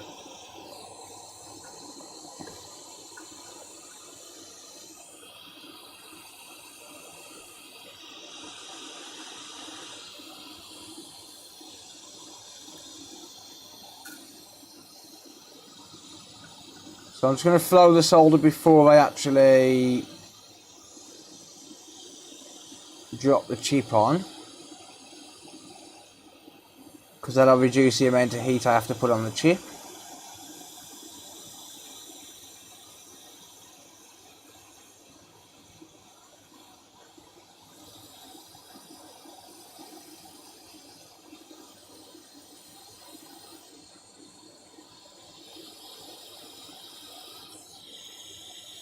Move that out of the way, and then reflow, and it should push itself down and line itself up.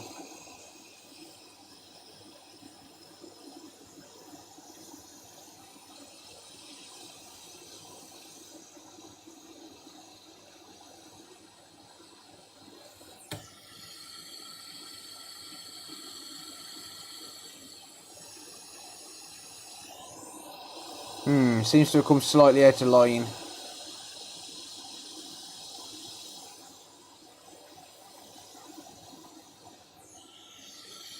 Just let that settle a second.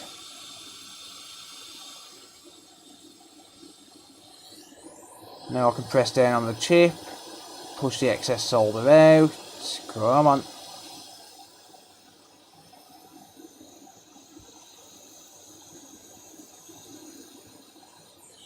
There we go.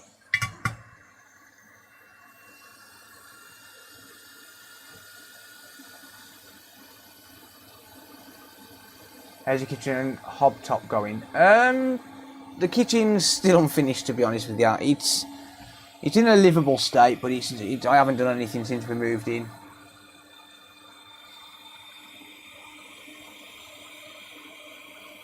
Chat's been disconnecting quite frequently on Twitch. Yeah, it's a bit strange.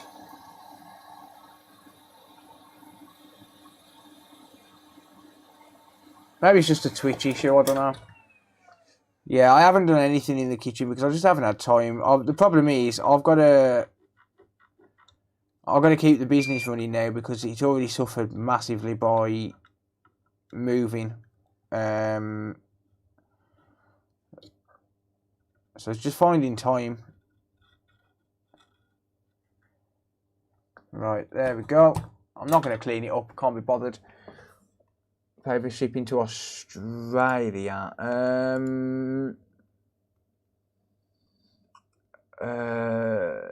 I'd need the order number to find it, mate. The problem is finding the order based on just a country. I can't search for just a country. I'd need the order number to find it so I can find the tracking number. As soon as I can find the tracking number, I can find out where it is.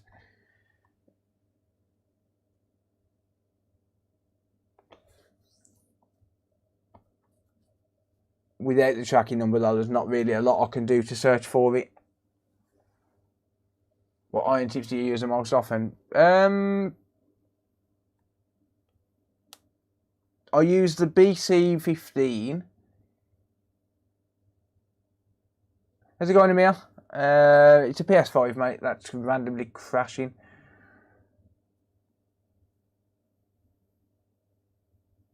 Yeah, the B15 and this chisel tip, I would say, are the main ones I use. I don't know what this chisel tip is, though. Let me have a look, see if I can... Yeah, so BC15 and D24. D24.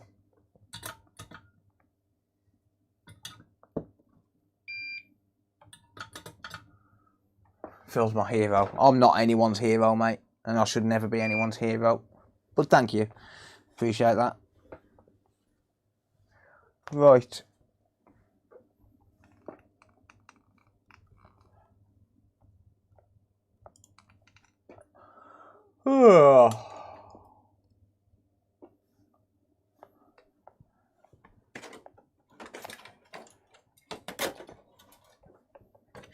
Not going to clean it. Can't be bothered. Alright, so yeah, this is literally just a shot in the dark, to be honest with you. It's not because I believe it's the encoder. I'm just trying it for the sake of trying it. Just to say that I can rule it out.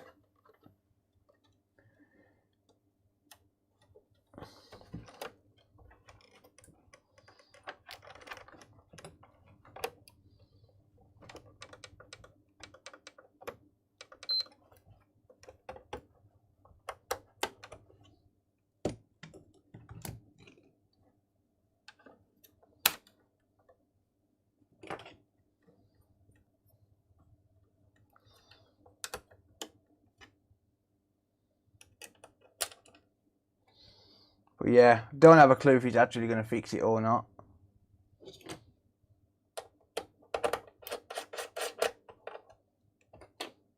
But I doubt very much it's going to be the encoder, because it does work in 4K and it just throws up software errors.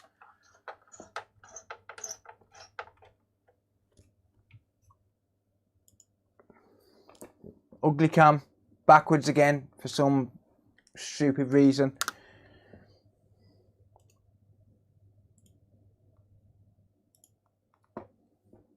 Is that left and right? Yeah, there you go. Yeah, crashing still. So it's not the encoder. I didn't think it would be. Right, I'll continue with this tomorrow on another as part of the video. In terms of the live stream for this console, I can't carry on the live stream because I plan to change the SSD in this. I've got a feeling it could be something to do with the SSD itself, like the actual SSD chips. Yeah, there you go. Can't find any emails. I found the transaction to Sarah via PayPal for the $100. It's been ages since I've accepted PayPal. DM me on the store. Send me a private message on the store. And I'll be able to track it that way. Don't forget about the thermal cam link. Yes, I'll get that for you, mate. Was there a cold spot on the RAM IC? They're not going to heat up evenly, to be honest with you. I don't think it's anything to do with RAM though. I've tested it with another PSU. Yeah, a few times, mate. You're wearing a wig. Yeah, I tried it with a few PSUs, mate. Sorry, I've got any cheer. Oh, this isn't yours, Kev. This isn't yours, mate. Just in case you're curious, I've got another one similar. I've got one which I bought off a friend of mine, Civil 2004. Yeah, not sure on this. Give it the finger. Yeah, fucking prick. Yeah. Oh yeah, I suspect it's the SSD as well. At least I think you're right there, mate. I think we're gonna have some sort of corruption on the SSD and. I mean, there is signs of liquid metal on the SSD, but I don't think it's that because I did inspect all of the BGA to check see if there was any liquid metal around there, and I can't see any on the actual components, so I doubt very much it is because it would probably stop it from turning on anyway. Never mind. Shopify inbox.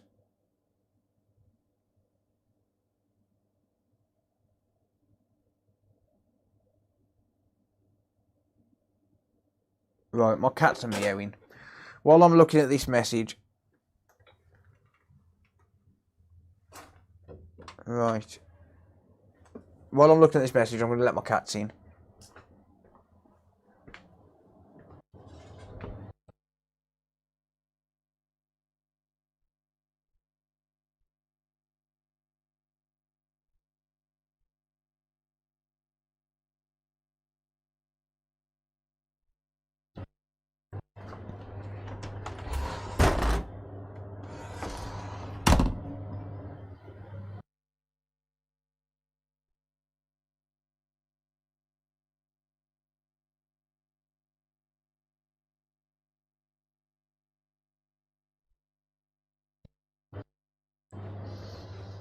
Right, sorry. I could have sworn my cats was meowing to come in, but they're not there. Right.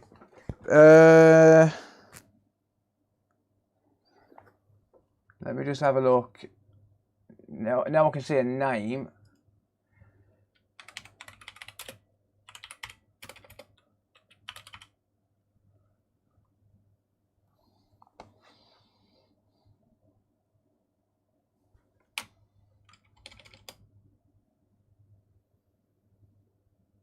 No, can't find anything with that.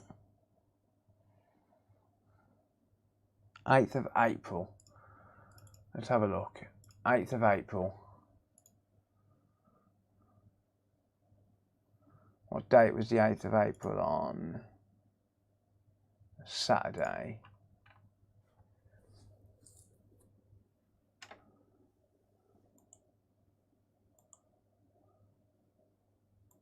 Order number 1245.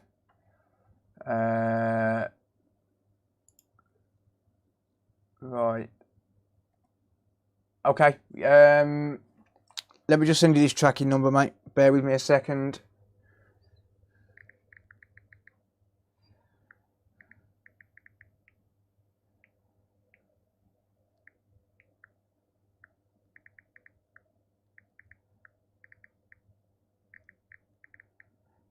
Rawmail.com, and the tracking number is, I'm not going to read that out, but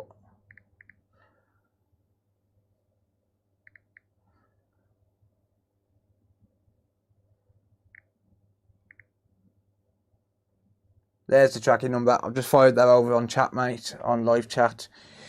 Yeah, that is very strange. He didn't get an email, but I've just sent the tracking number. It got released from customs in Australia yesterday. So I sent it on, because it was bank holiday here, the day after, the Monday after you ordered it. So you ordered on, I booked in shipping at 6:08 PM on Saturday the 8th of April. I sent it out on Tuesday the 11th of April at 3:49 PM. On Thursday the 13th it was leaving the UK.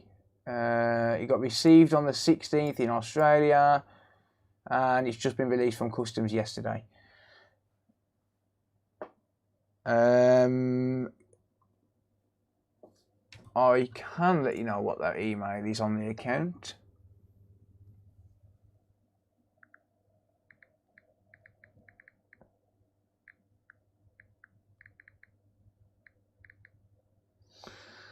There you go. That's about all I'm going to be able to do in terms of that, mate, for now. Anything else I will have to reply to tomorrow or after the stream, because I've got to deal with work. Hopefully you're actually there. Hopefully you can hear me. But yeah, I'm going to grab another job. Bear with me a sec. But yeah, that should be with you probably tomorrow or the day after. Just depends on your own mail providers now. But it's been released from customs, so it should be good. I use Royal Mail, CMI. I use Royal Mail for pretty much everything on the store, just because it's cheap enough to actually use it. all that comes out is black coffee. Ha! Yeah, Royal Mail I use mainly. Right, what's wrong with this? Let's have a look. Right, so we've got a note there with no address on, which is great. Good shit. And we've got a Nintendo Switch. Let's have a look. Well, I will have a look in a second, but I'm going to drink my coffee first.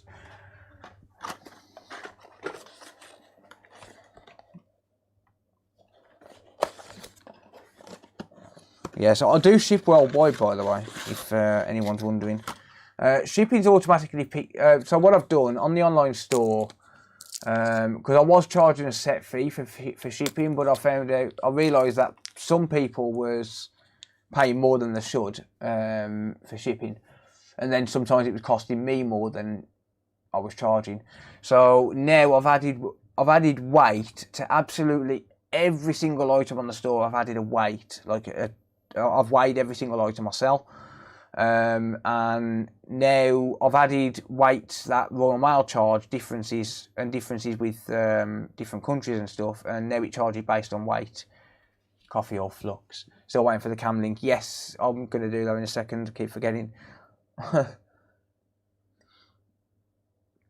Royal Mail is cheap, but not as cheap as Vermees. What's Vermees?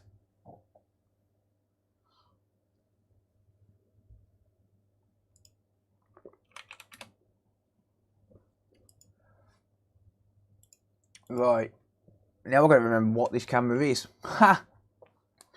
Thermal camera. I'll just search my history. Ah, that's it. I've got it.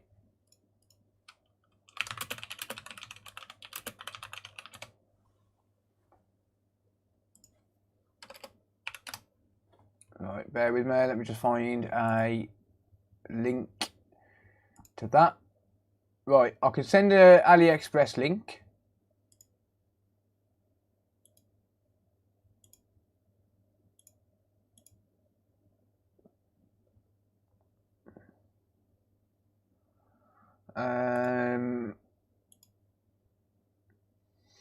So if you want to get it from AliExpress, InfraRay P2 Pro, yeah. So there's a link to AliExpress for the thermal camera I use, and I'm going to be doing a video on a guide on how to set it up.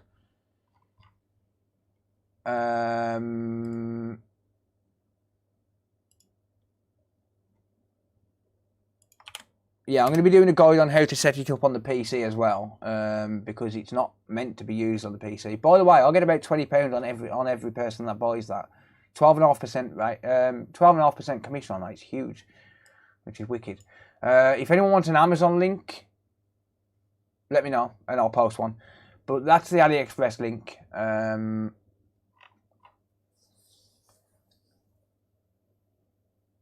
AliExpress might suffer a DDoS attack. Why is that, mate? No worries, Ali. You're welcome, mate. I've never... oh, sorry. Yes, it's way better than the UTI camera, but I've been sent it for free. And they want me to compare it against this one. I said these are the main competitor, the Flare 1. So I'm going to be comparing it against that. And no, I can't give this away because if that one ever fails, I need a backup. So unfortunately, I have given a thermal camera away to someone on Discord recently. In fact, I've given 2 away. But I need to have 1 backup, so I cannot give this other one away. I'd love to, but I can't.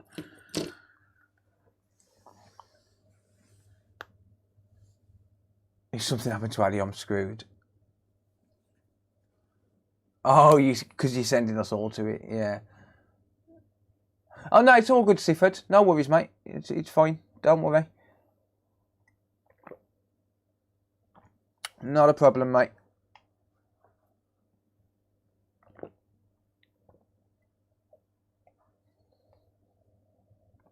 Yeah, I'll send everything tracked anyway for that reason. Just so as when people do have queries, because obviously overseas is a pain in the arse.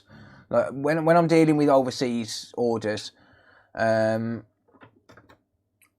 know, they obviously take, depending on the country, it can take 3 days. Like, I can get something halfway across the world in 3 days. but it really just depends. Once it's actually gone, once it's actually left the UK, it's pretty much out of Royal Mail's control at that point, because it gets handed over to customs, they drag the feet, and then they hand it over to your local supplier, like your local mailing service. And yeah, it can be a pain in the arse. But I'll send everything tracked for that reason, because that way then, not only does it protect myself against chargebacks, but it also allows the customer to, what do you call it? It allows the customer to keep an eye on it and make sure that it's actually going to get there. But everything's insured anyway, so even if it doesn't get there, I'll just claim on the insurance. Worst burn you've ever had? Mine was catching my finger on the slow cooker and it blistered pretty bad. I've never really burnt myself, to be honest, mate. Not severely. Like I've burnt myself, but it's never been to a point where, you know, I've caused a blister or anything like that. When you got carpet burns, yeah, when I was knobbing your mum on the frigging carpet. That's not my fault, though. She a kinky bitch. Sorry, Kev. Love you really, Kev.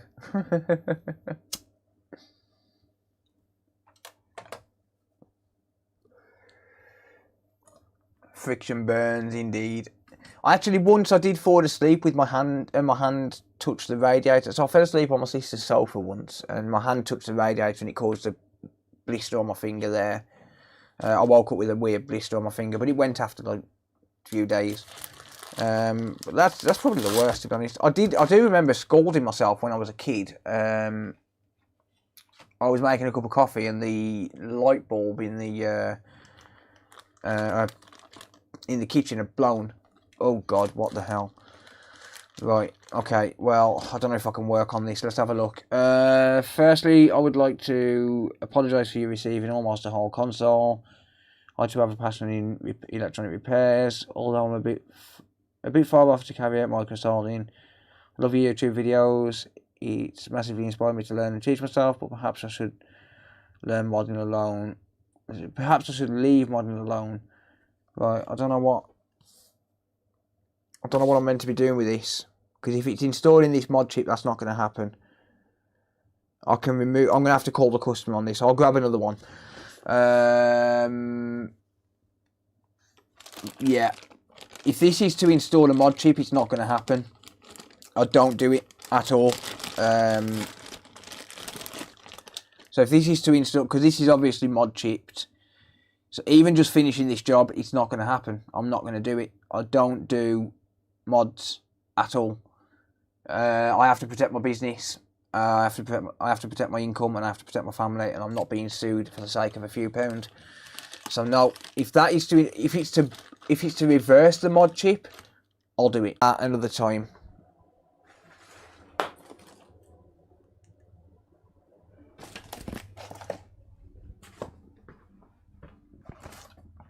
For now, let's just leave it at that.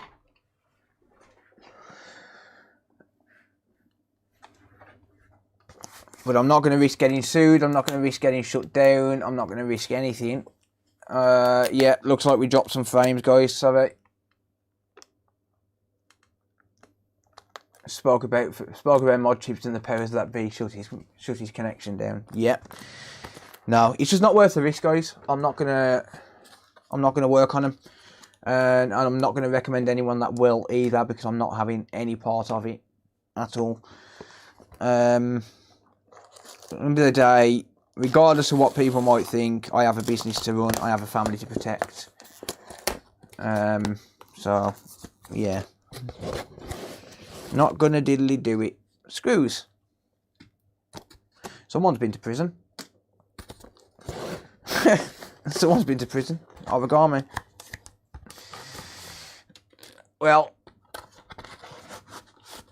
let's have a look at the notes on this. I think this is liquid damage. So the customer actually met me with this at the drop point earlier. So the way that I'll do the mailings now is I've got a forwarding address. It's not a forwarding address. It's actually a physical location. But basically, what do you call it? yeah, it's a physical location, but it allows me to receive mail without giving out my address, because obviously I was receiving some rather nasty threats. So this guy, because he lives close, I said, right, I'm going to be there at 1 o'clock on Tuesday. You're welcome to come and meet me there. So yeah, I'm more than happy to meet people, you know, if they want to drop it off in person, but I just don't give my address out anymore. So this guy met me this morning. This is in bits, but never mind. Yeah, so this guy met me at 1 o'clock this afternoon. I was there when I said I'd be there. I was supposed to be there Saturday, but I didn't make it in time. Did you sign his shirt? The mailbox, etc. shop. Yes, yeah, that's the one. It cost me £300 a year for that, but it's worth it to keep my family safe at the end of the day. Yeah. I'm not going to repeat that, Mark. Oh, God. Right, okay, let's have a look at this note. I've covered up a few things. So there's some info on this piece of paper. So it says, spoke on the phone a couple of weeks ago about my son's Switch and fixing it up. We agreed to meet up and drop off at your drop-off place, but I think I probably missed your call. So I've dropped it off in person now. I actually met him there, so I think he thought I wouldn't be there. 3 things to look at. Blue screen. He banged the switch. I think watching your videos, if I squeeze the chip, it starts up. Okay. The case is also a bit worse for wear, so if you can find a replacement case too, that would be great. He's also complaining the battery isn't great. Not sure if that's something else you can replace. Yeah, okay. And then it's obviously got some contact details there, which I've just covered up with my knife. If it's cheaper to meet up rather than paying postage, that would be great. Appreciate when we discussed you had some issues with threats, etc. So yeah, obviously I have to protect my family, right? It's number one. I don't care about money. I don't care about the business. I care about my family. You know, I don't care what anyone thinks about, you know, the mailbox and stuff like that. It is what it is at the end of the day. I'm protecting my family. I'm doing what I can for them. So yeah, my address doesn't get given out at all. Obviously, whenever I send stuff as well, I don't have collections. I just drop it off at drop points, because that way then I don't have to give my address out on labels and shit like that. So yeah, family first, definitely, 100%. Any clue why my son's Switch left-hand RAR don't pick up his controller even when the strip looks good and stuff? Have you tried another Joy-Con just to make sure it's not the actual Joy-Con? But if not, then it could be that it could be a number of things. It could be the actual rail itself is damaged. It could be that there's some corrosion on it. If it's got slightly liquid damage, which doesn't take much, believe me, really doesn't take much. You have tried another one, right? Okay, so it could be the Joy-Con rail itself. Try giving the Joy-Con rail a bit of a clean with isopropyl alcohol if you can. If you haven't got any of that, hand sanitizer, exactly the same thing. Yeah, if that doesn't work, then chances are you'll need to replace the rail. It could have some bent pins on the rail and stuff like that. What flux are you using again? It's Kingbo RMA 218. That's the stuff I use. It's good stuff for the price. You can get like 15 tubes of this for the price of 1 tube of Amtech, and it works just as good. Just burning money, literally.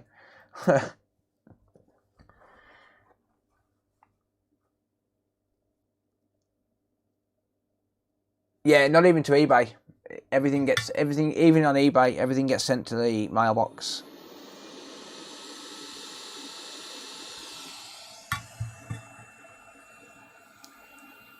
Yeah, I know, Buffett. I know, mate. I've stopped having things sent to my house full stop now.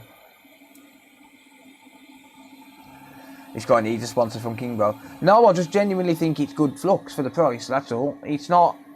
No, I'm not trying to shill it or anything like that, because I don't actually sell this. I just think it's good flux. I think people who are buying Amtech, I think it's way overpriced, and people are just wasting the money. So, yeah. Right, so, blue screen of death, first of all. Let's get rid of that stuff. I'm not interested in that for now. So, blue screen of death, first of all, which... A blue screen of death is generally caused by a communication issue between the CPU and RAM. The notes on this say that when he presses on the screen, which is a really good test actually, sorry, not presses on the screen, presses on the CPU, it fires up, it comes on, it works. So yeah, this is probably going to need either a reflow or a reball. I've got two prices for this. So the issue is that when you drop them, or even just staying in the dock, can you see that? You see that flexing damage? Yeah, that is a really bad flaw with the switch. The flex, the bend. So that's not... Yeah, that's not going to focus properly, but the bend, they're supposed to be straight like that. They do bend, and that causes disconnect issues on the CPU, on the solder balls under the CPU. So I've got two pricing structures for this. I've got one where if I can get away with a reflow, then I'll charge £45, which is, you know, it's a flat fee. Don't charge any extra, no hidden fees, etc. If I can't get away with a reflow, if for any reason there's, like, for example, a damaged trace or something like that, then I'll charge a £65 flat fee. It's not always the CPU. It can be down to the RAM as well. The blue screen isn't a CPU issue, it's a communication issue between the CPU and RAM. So let's just hook this up to my bench supply cable. And let's have a look. Let's turn her on. And I've actually got to prompt it to boot first, which is cool. It's all good. So let's prompt it to boot.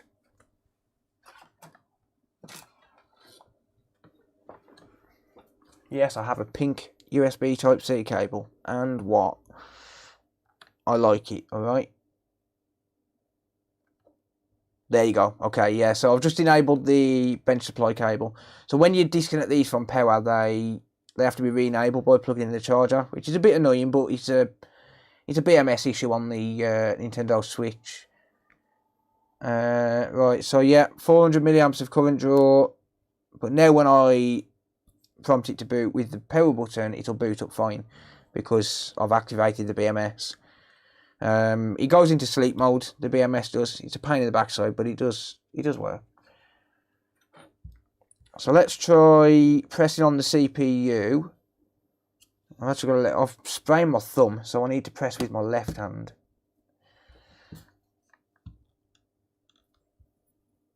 Let's see if that boots up.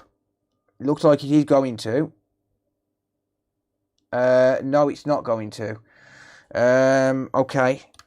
But that does tell me that there is definitely an issue with the CPU, because it attempts to boot up, it draws 170 milliamps.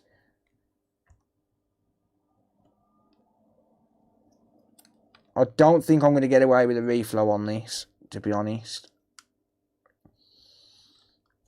I think this is going to be reball only, unfortunately. I will try a reflow, but I doubt very much I'm going to get away with that.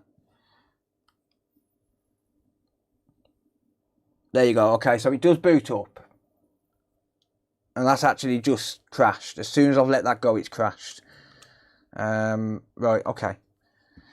Cool. So I know it's a CPU issue. I know it's not the RAM. So that's step number one. Is finding out what's actually causing it. So you can press on the CPU. If that doesn't change anything, you can press on the RAM individually. Sometimes you've got cracked solder balls under one of the RAM chips here. But, yeah. Top RAM more than likely. No, it's likely going to be the CPU. So I'll reflow the CPU first. See, the issue, like I said, it's a communication issue between the CPU and RAM. And it's caused by a disconnect because of the flexing of the board. The housing flexes, that in turn flexes the board, and yeah, it's always recommend. The customer's actually got the right idea here. They've asked me to change the housing at the same time as changing the doing the work for this, because the reason I've got the right idea is because this case is flexed. It's kind of knackered, so I mean it wouldn't cause any immediate issues, you know, but it's not guaranteed whether it's going to be a lasting repair if you do manage to get it working, because the case is already flexed. But they want another housing anyway. I haven't got any brand new housings, that's the only problem, but I have got some in fairly decent condition.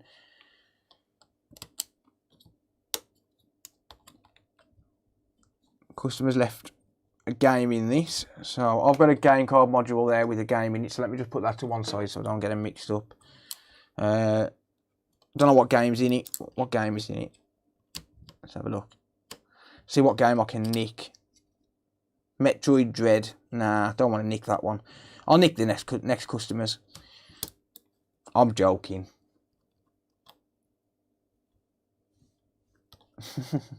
I'm joking. I wouldn't nick a customer's game. Well, yeah, the customer's got the right idea, getting the case done at the same time as the housing, as the rework for the PCB for the blue screen of death issue. Dang you, stupid thing. There you go.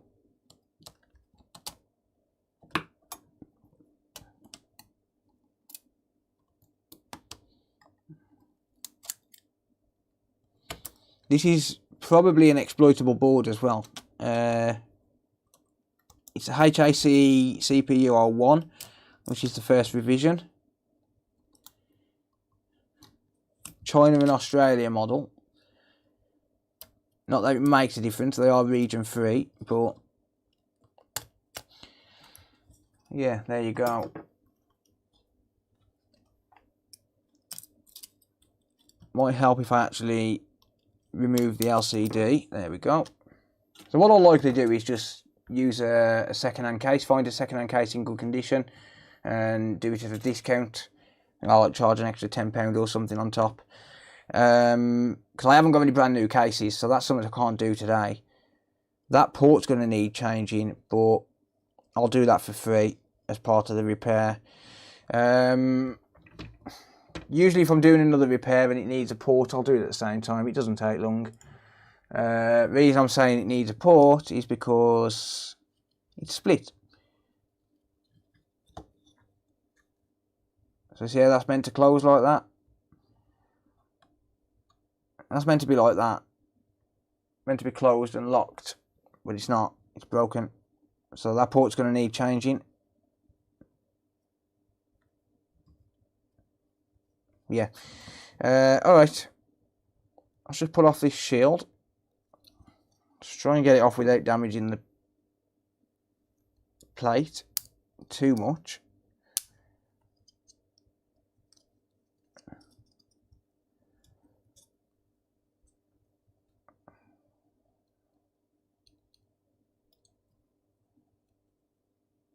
You can sit there and pick away at these, but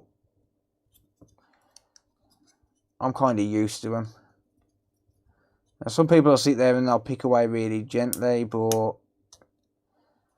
once you're used to them and you know where to pop your tweezers in and how much pressure you can apply without damaging the other components. Just trying to get in there, it's just awkward. You just got to be careful of this chip here because you will crack and chip it. Let's go in from another side. Wow, that's actually, look at that. That's how much flex damage this has got. Check that out. And honestly, this board might not be fixable, because that, even this plate is damaged. Like even this outer plate here is damaged. Like it's got some serious disconnect issues. Like the solder joints have actually cracked on the. I mean, that's just ground. It's not a major issue, but this has had a lot of flex damage. To be honest, it's not good. This board might be beyond repair. If it is, I can potentially get the data by putting the CPU onto another board. You can do a CPU swap onto another board, but it just depends if I've actually got a board, a HACL1 board. It all depends if I've actually got a board available with a dead CPU that I can use to transfer over, transfer the bits over. You got to find one that's got a dead CPU to make it viable. It's not really that much more work than doing a reball. Not really. I'd charge a little bit more because you got to transfer an extra chip over. So I'd charge like, if it was for data recovery, I'd probably charge like £90. But I wouldn't. It's not that much more than a reball in terms of labour. Like if it was to get the data off, it might be worth it. But oh well. Right, let's just clean this CPU off because I'm going to be trying a reflow on this first, like I said. But honestly, I don't think a reflow is going to fix it. I don't know if a reball's even going to fix it because, like I said, it has got some flex damage. So, like, some pretty severe flex damage. The only game you play is Mario Kart, but you struggle with arthritis. That sucks, mate. Sorry to hear that. I'd be screwed if I got arthritis. I'd be out of work pretty much. Yeah, so I want to get rid of all of this thermal paste off here because thermal paste is going to attract heat, and obviously because I'm using heat on the CPU, I don't want it to attract heat in specific spots. I want it to be nice and even. So just get rid of as much of that thermal paste as I can.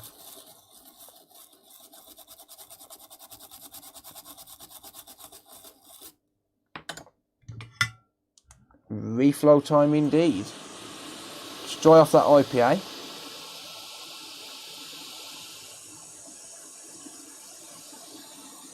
There we go. I'm going to remove the NAND to protect it.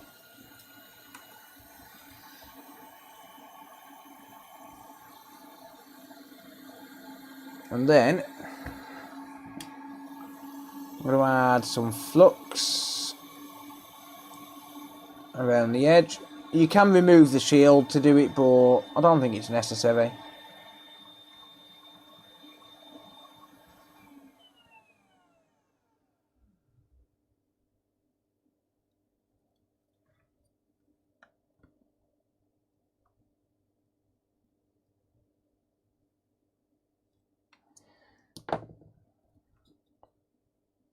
Alright, so I remove the NAND because we don't really want to put heat on that.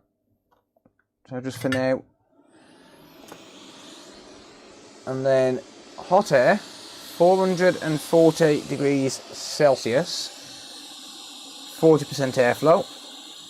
I'll use that hot air to light my cigarette first because I can.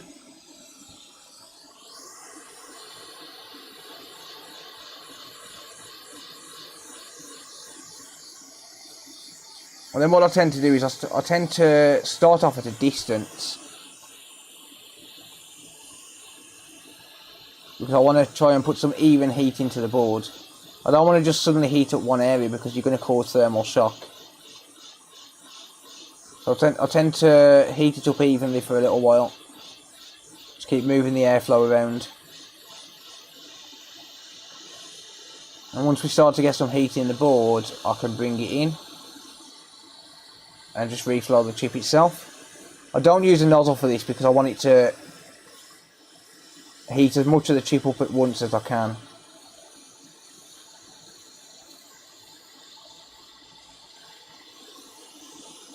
This reflow process really don't take long.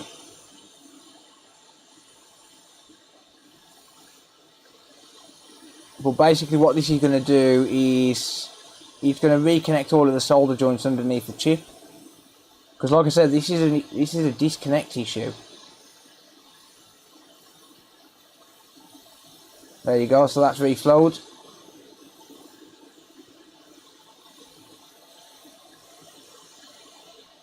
Just give it a few taps. But like I said, this is a disconnect issue, so basically the solder joints have cracked underneath the chip. So unlike the old GPU days where you put it in the oven and it basically temporarily fixes the bumps inside the chip, this is, when it works, a long-lasting repair most of the time.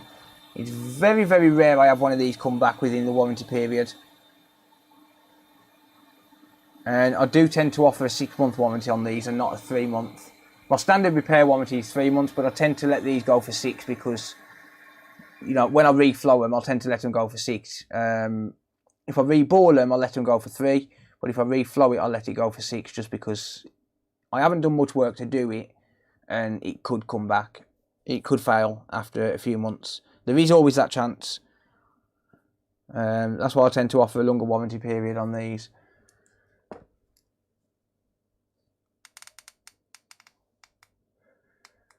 It's a patched switch. What makes you say that, mate? It's a HAC CPU 01, mate. Right, so I'm letting that cool down. But now it's cooled down a little bit, I can add a little bit of IPA and give the board a good clean. That will cool it down a little bit quicker. Not too much, but it'll cool it down a little bit quicker. But we want to wait for this board to be fully cooled down before we even try it, because sometimes just the heat alone can temporarily fix it, but then it can die again after like 5 minutes once it's cooled down. So I'll wait for it to cool down fully before I do anything. I won't change the charger port in this until I actually know it's working as well, by the way. Once it's fully working and I know it's working properly, then I'll do the charge port.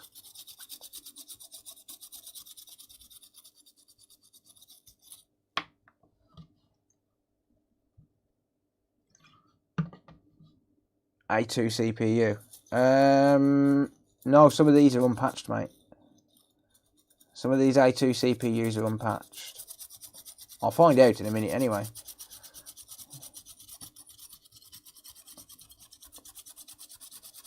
I'm going to give the board a really good clean. Not that it needs it, the board's fairly clean anyway, but it helps to cool it down, so. Plus it makes sure that there's no flux left. That definitely needs a port though.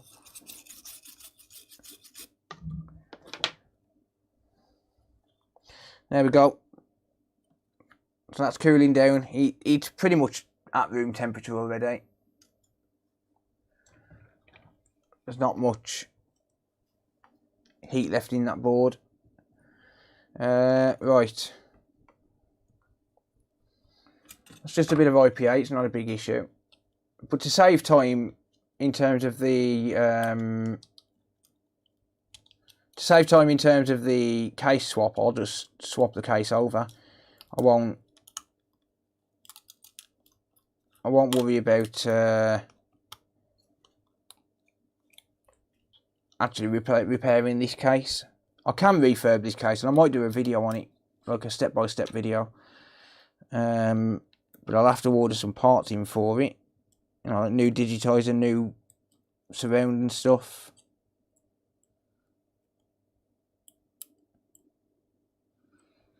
But for the sake of testing, I'm just going to use this. Just going to use this, just for the sake of testing. Right, let's have a look. Does it want to turn on? Yay or nay? It looks like it's booting.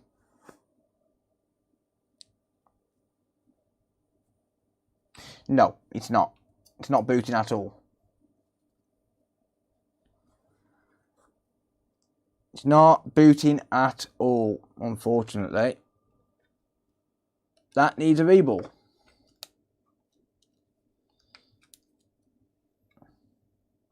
It's stuck on 200 milliamps of current draw.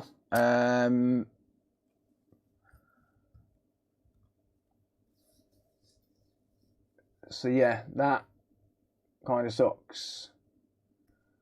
So I've got a little printout here. I know I'm off the top of my head, but this is just a little bit of a reminder. I've got a little printout here. This is available on Discord, on our Discord. So basically that's it, and it's basically a list of all of the boot sequences. And if you look here, no or bad eMMC or bad CPU, try reflow, bad RAM, try reflow, 200 milliamps, never goes second stage. So yeah, that needs a rebuild, unfortunately.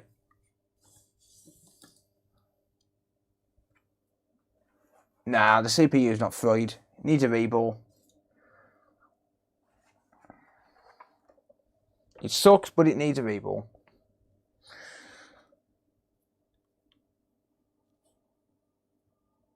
Yeah, 200 milliamps. That sucks. I know I haven't got the backlighting, but it is stuck at 200 milliamps. I didn't actually know that before, but it's still not going to boot. Because it is stuck on 200 milliamps current draw. And that is telling me that it needs a reball. But just for the sake of showing that it is going to be needing a reball, I will connect that up and turn it on. Still blue screen of death. Okay, yeah. So yeah, blue screen of death still. That sucks. A reball should fix it, but we might have some traces damaged under the CPU itself. So Soul became a member. I'm gonna lift off the CPU. Altiers became a member. And we'll reball the thing.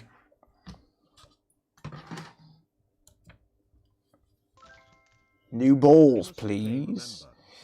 Yes, indeed. Got some channel renewals coming up. So I'll leave that for a minute while them renewals come through. TheCod3r became a member.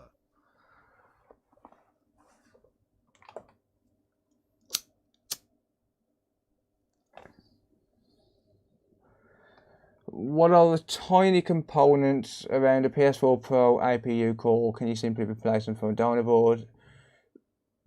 The tiny components around the APU, normally they're decoupling caps.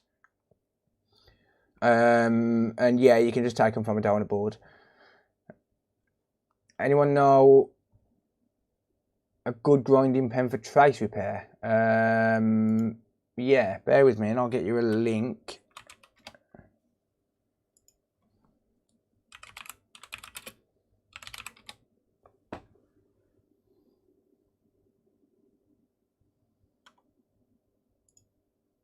Ah, damn it, you stupid fucking OBS. Eat fucking shit, you little bastard. Ugh. Keep disconnecting. I was just saying I might buy some of them grinding pens for the store.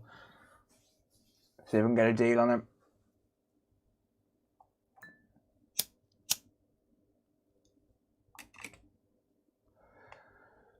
Several of those caps are missing. Rip.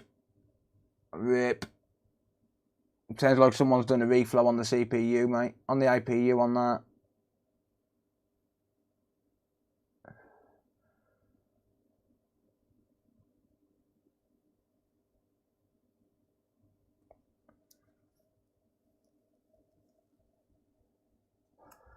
So the one I've got is actually just, well, it's similar to that one, but I bought it from Amazon instead because I wanted it in the UK, but it's very similar to that one.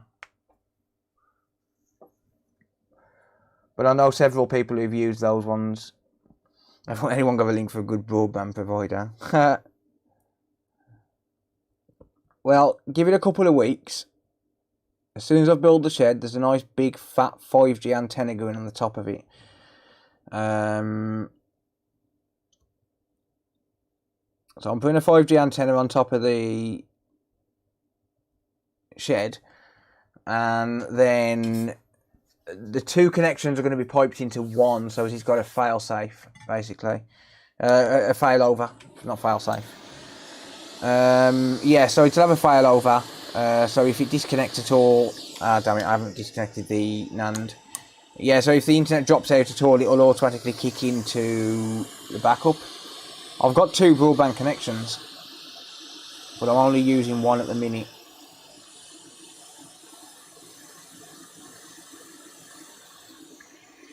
Right, so I'm going to remove the CPU then. Unfortunately, that means the customer's going to have to pay more.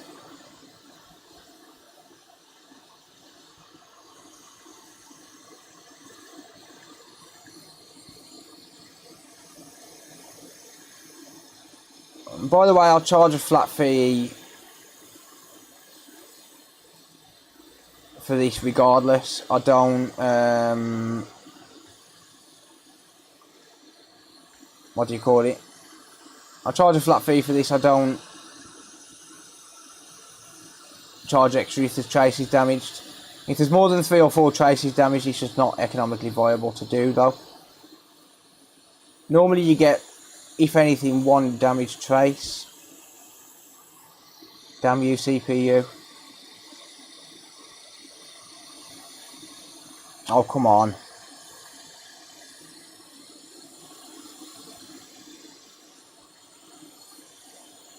Damn it. Fucking board's sliding everywhere. It's burning my hand. I can't lift off the CPU because this board's moving. Really? Hang on.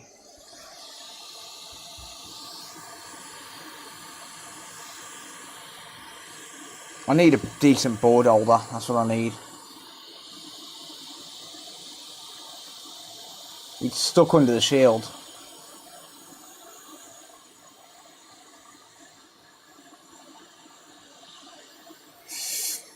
Ow. Ah, you fuck. Burnt my fucking hand.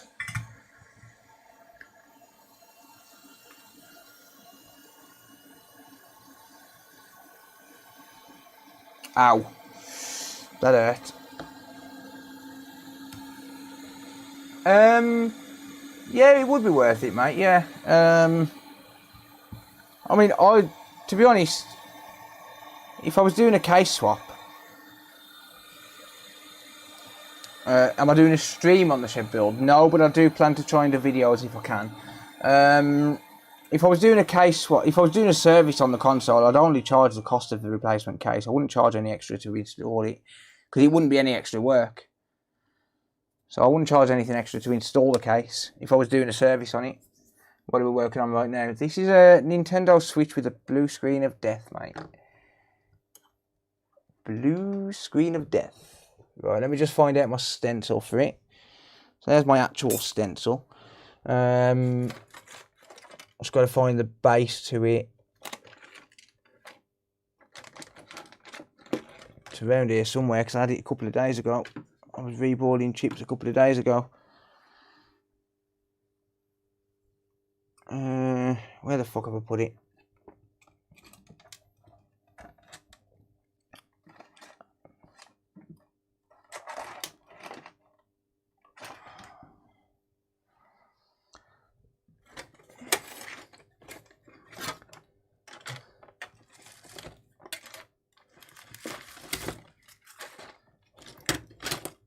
Come on, Mr. Base, where have you gone? Where have you disappeared to?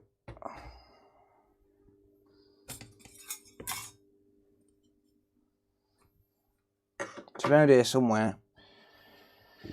I had it a couple of days ago. Ah, there it is, I've got it. Never mind. Cool.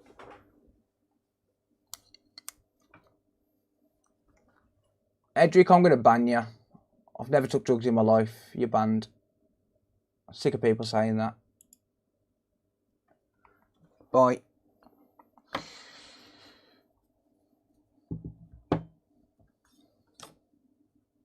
Sick of people accusing me of being on drugs. I've never touched drugs in my life.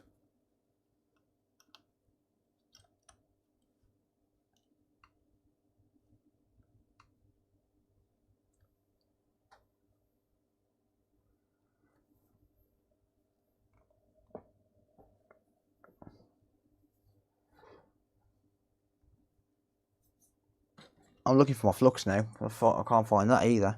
I've just had it. What the fuck? Ah, I got it. There it is.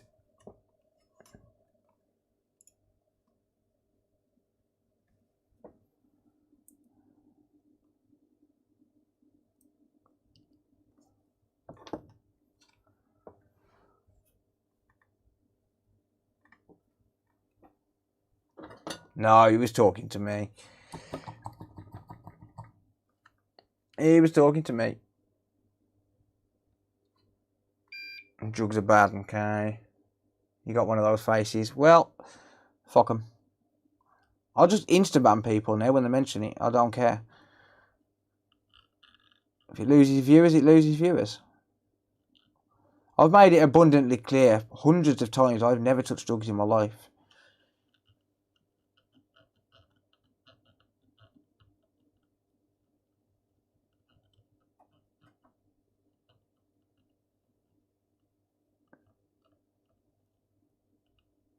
I don't even drink, for fuck's sake. Genuinely, I don't even drink alcohol.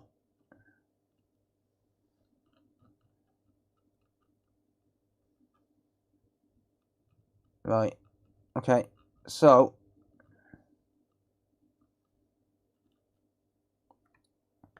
There we go. Yeah, even if he wasn't talking to me, it's an unacceptable question to ask anyone. Like, if someone's got an issue with drugs or had an issue with drugs, that's on them. That's their business. Leave them alone. You don't need to ask those questions to people. That's like asking me how much money's in my bank account. Like, you don't ask those questions to anyone. Not just to me, to anyone. Like, you just don't. You shouldn't do that. So anyone who asks that kind of question gets banned.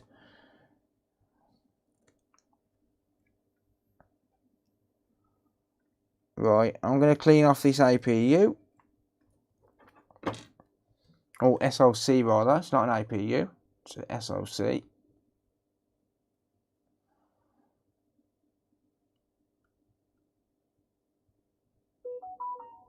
Shut up, phone. Unless you're an order on the store. And then you can beep away all you like.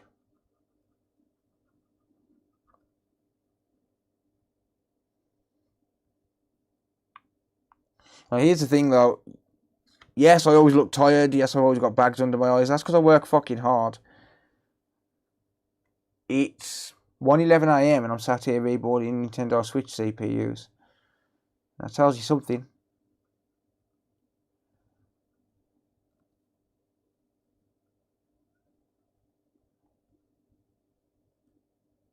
And I have an autistic son who keeps me up most of the night. So, yeah. If I look like I'm on drugs, tough. Tough shit.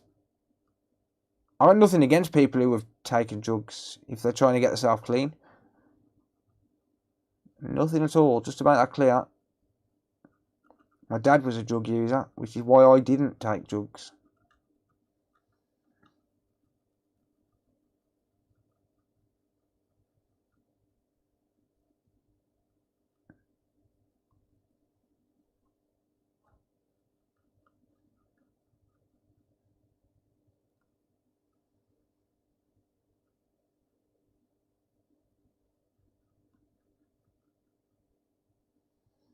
There we go. Get rid of that. Let's clean that off, shall we?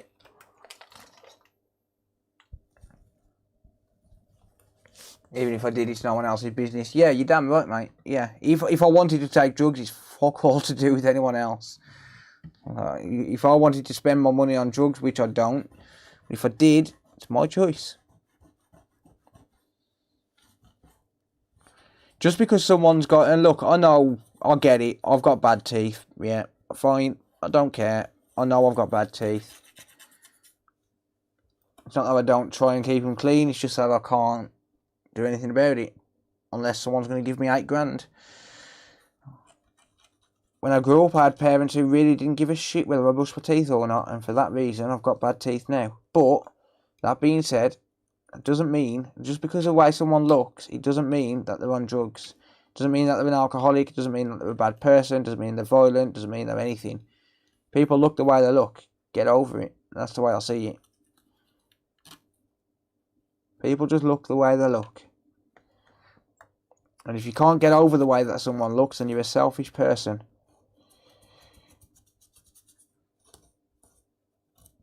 That's the bottom line. That's how it is. Like it or lump it. That's the way I see it. Right. Stencil's nice and clean.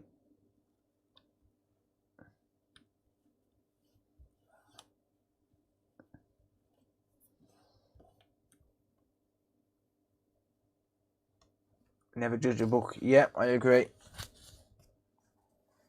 Leave the bank account question to the gold diggers. I agree with that and all. Right, let's clean my stencil.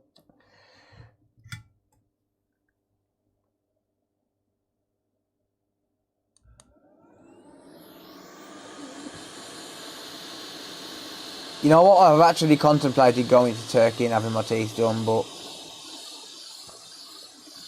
don't know. I don't know if I'd rather just have them done in the UK. I am planning on doing it when I've got the money. If I had the money, I would, but I haven't, so I can't. Despite what people think, 99% of YouTubers are not rich, and that includes me.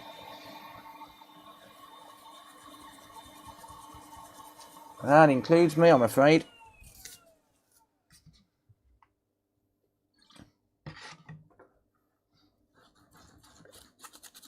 I earn a decent income, but not that good, though. I can just splash out 8 grand. I wish.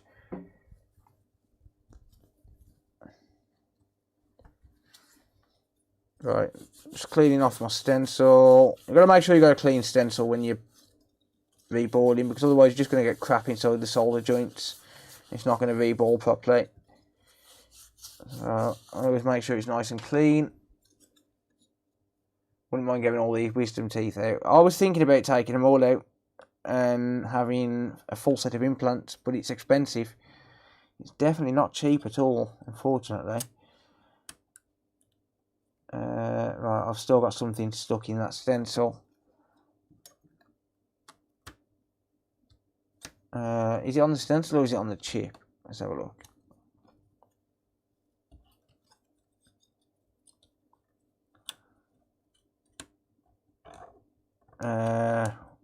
Oh, it's there, it moved. Okay. There it is. There you go. Good. Right. I'll do it with the plate on because this is a bigger chip and it's harder to work with. So I'll do it with the magnet on the base. It's like a bald man giving a hair transplant. It would help. It would help with confidence, I think. It's more of a confidence thing, I think. But yeah, it would definitely help with confidence, and it's also for health reasons as well.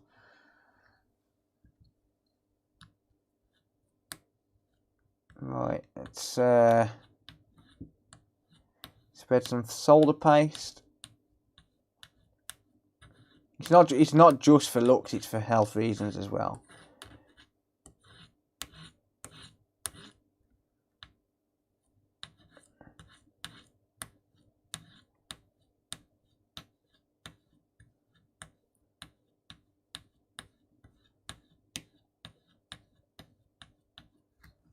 Right, let's turn it round, go the other way. That's what she said.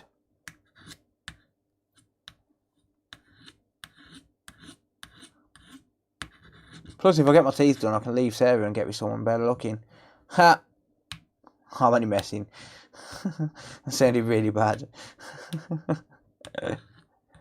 I'm joking. Might get a supermodel. Hi, my name's Phil. I'm a YouTube baller.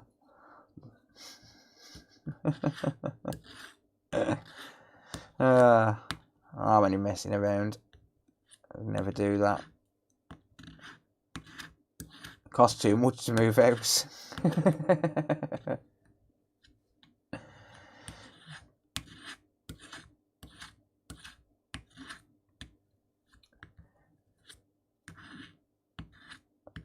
I'd just like to make sure I've got an even amount of paste on each ball.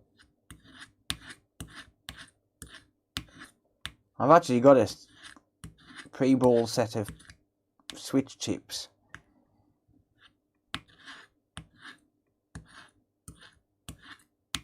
Just sat there waiting till I need it.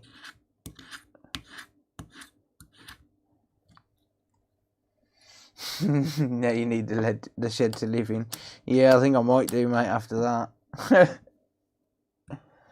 Oh dear. Sarah's fast asleep. This is why we keep it on the couch. It's alright, it's quite comfortable. I actually said to Sarah's auntie earlier, listen, because she's, at the minute she's got family living, she's living with her brother, and then her brother's son's moved in because his landlord's kicked him out, sold his house. So she's living with a brother, a nephew, a nephew's wife, and a nephew's kids. And I said, if you want to get away for a few days, you can come to mine. I said, I'll keep on the couch and you can keep in Sarah's bed with Sarah. So I don't mind, it's quite comfy. Right, 350 degrees Celsius, 20% airflow.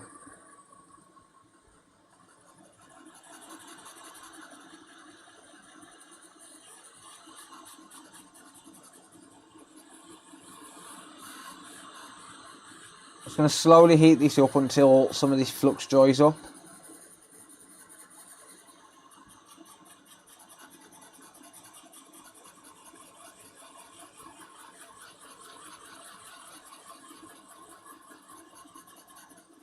And also it heats the chip up as well, so as the solder's going to bond to the chip when it actually flows.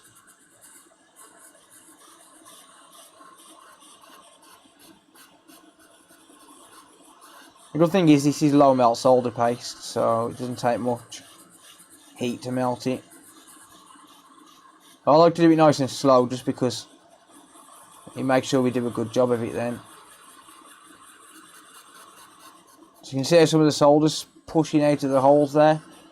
It's because there's too much flux in it, which is why I leave the lid off mine so as it dries up.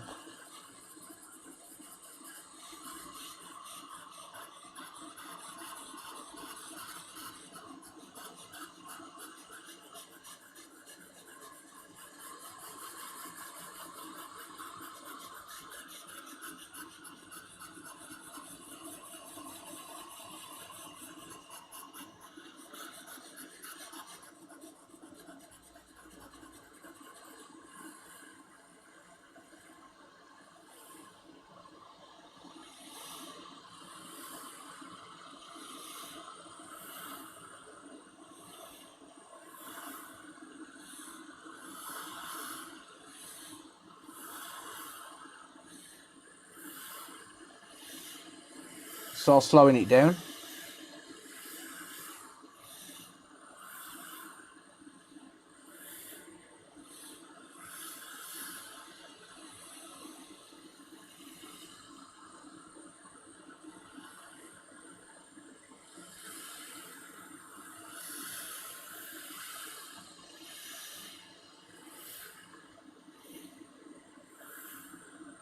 So taking it slow like this also prevents the stencil from warping, by the way.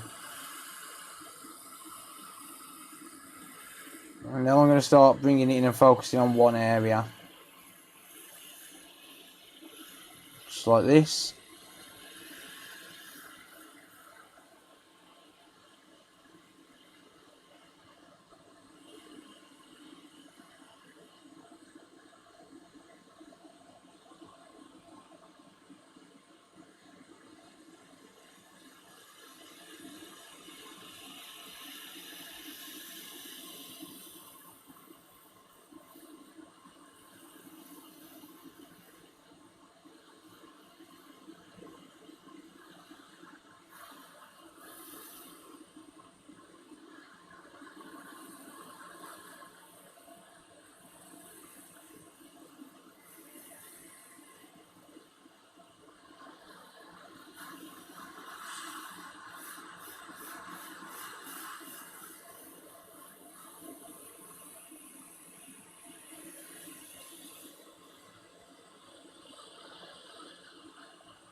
So if you're wondering why I'll do around the edges first and then work my way inwards, is because if the stencil does decide to warp, it's going to warp from either the top, bottom, left or right. So if some of these, like if he does decide to slightly warp and the stencil lifts up slightly, it's going to lift up on one of the edges first. So if the solar balls are already flowed on the edge, it's not going to affect the outcome as much.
Right, I'm going to add flux,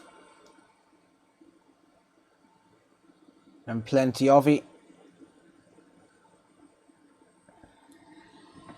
I'm going to increase my hot air to 400 degrees, 40% airflow.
There we go.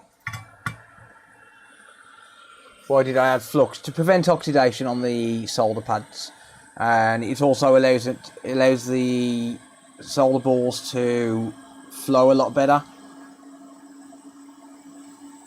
if there's extra flux on it, because the flux that is built into the solder paste has dried up by now. So I'll just add some flux and then reflow it, and it makes it a lot more reliable. Let's lift that chip off.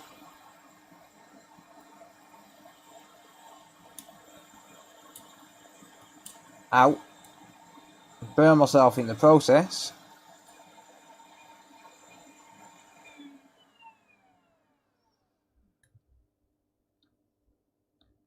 We do have a few solder flakes.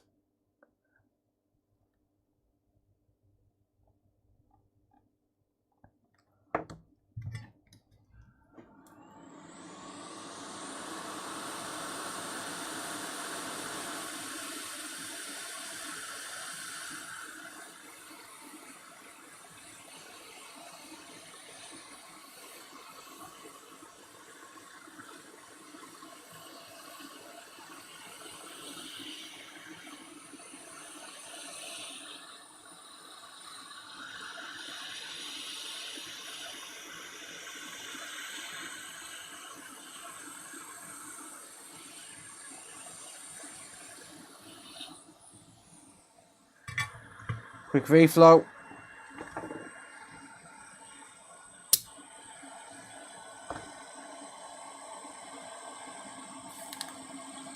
Quick sizzle.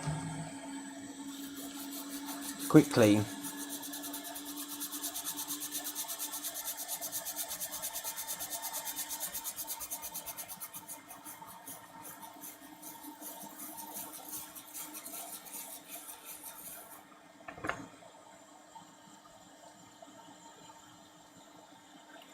couple of balls slightly bigger than the others, but it shouldn't affect it.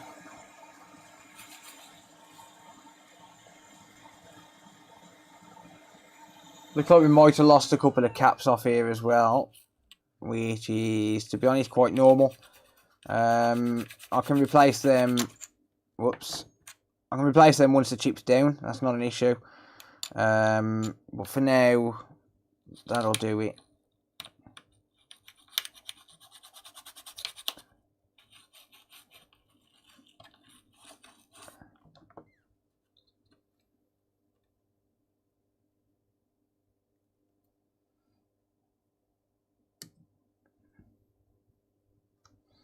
There we go. Good shit.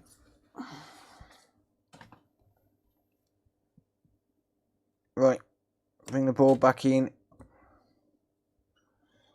Doesn't look like we've got any torn pads, but sometimes either a couple of pads down on this side or a pad or two on this side might end up lifting up when I wick it away.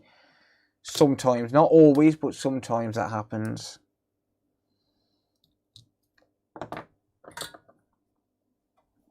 It's actually a lot more common than people think, though, to be honest. Viper, how's it going, mate?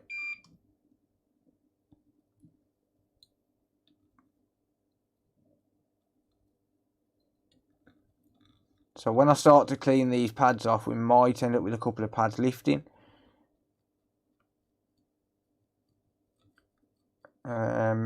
It just depends on whether any's actually damaged or not. Sometimes you can't see them until you start to clean the pads.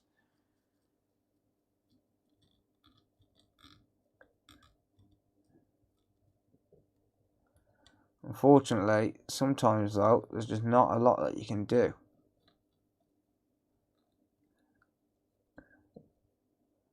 I've knocked a capacitor there somehow.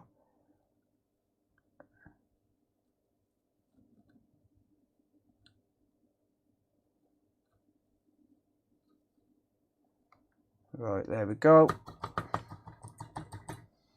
So just wick this away.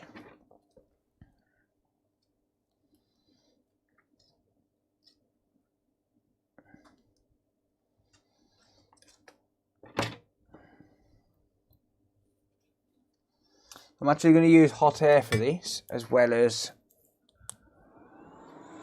the iron.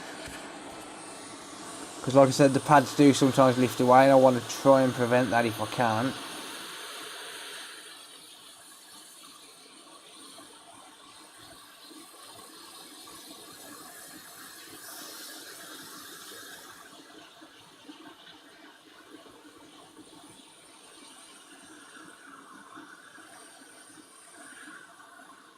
So if I use a little bit of hot air along with the iron, it will reduce the chances of damaging the pads.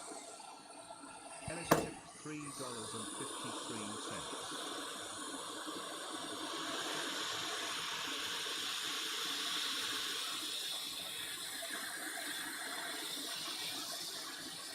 Damn you! Let me drop my airflow down. I'll drop that down to 10% just to stop it from blowing the wick away.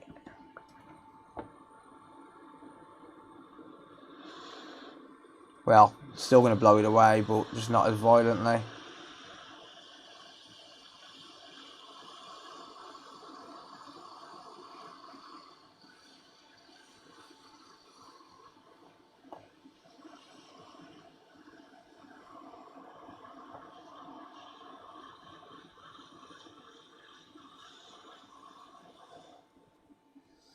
Alright, I'll clean up this flux and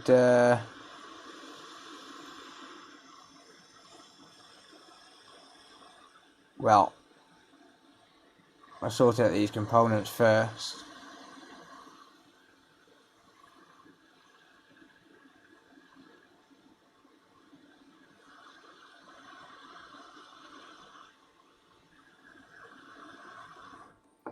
That I've somehow knocked. How's it going, Harold? I'm doing good, mate. How are you?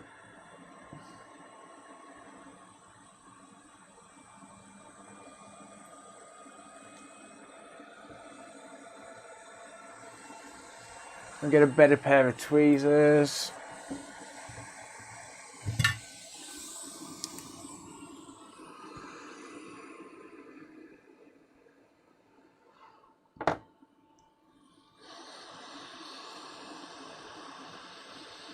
I might end up having to change this connector.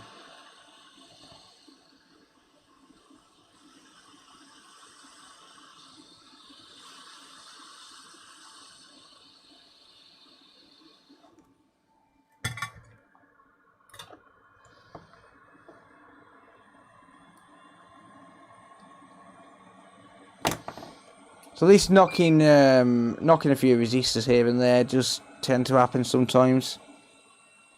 It's not too much of an issue. Damn you.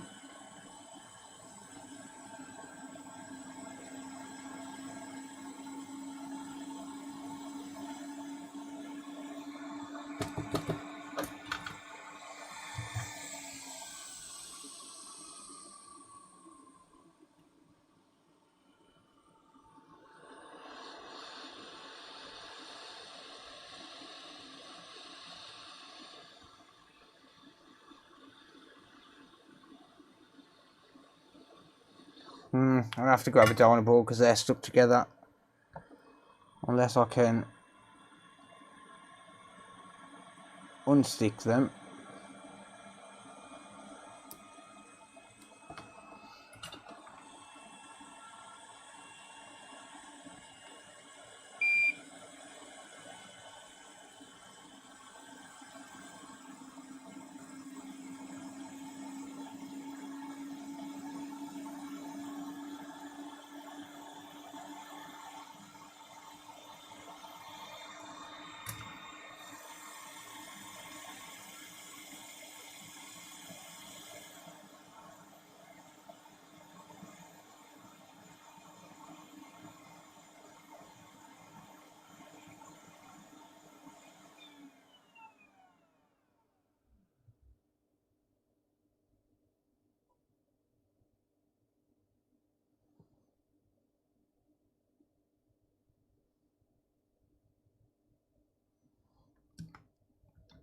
Damn you, freaking flux. Sometimes flux can be your best friend or it can be your worst nightmare.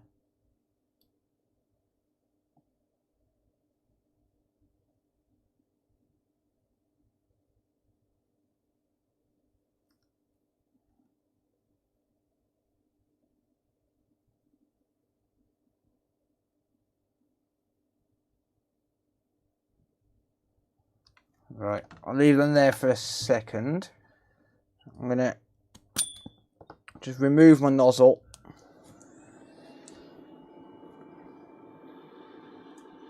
I'm probably gonna have to change this connector, so I'm not really bothered about damaging it.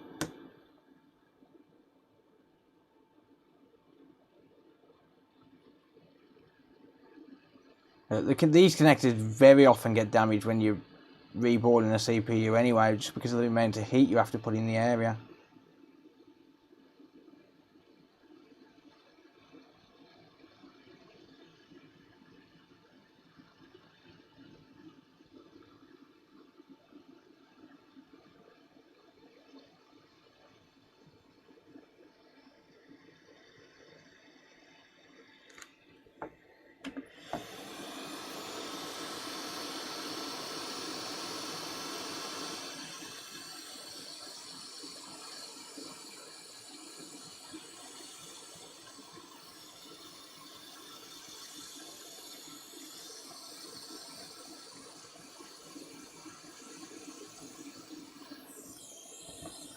There you go, that'll do. Yeah, it's quite often that those connectors get damaged. I'm not worried. I'll put another connector on once I'm done with the job. Or rather, before I finish the job.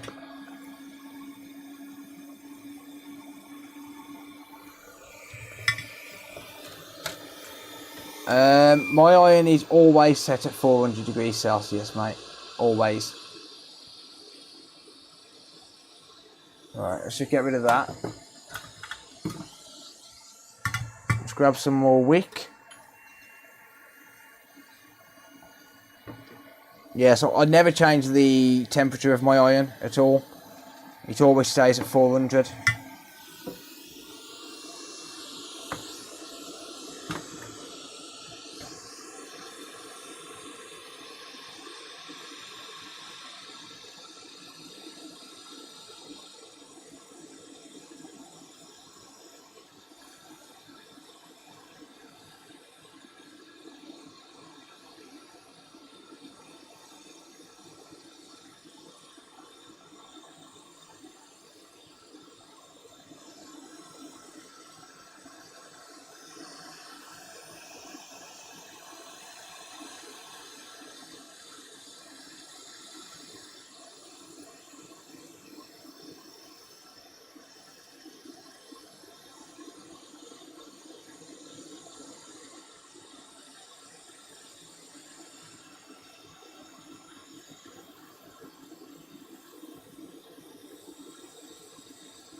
There we go.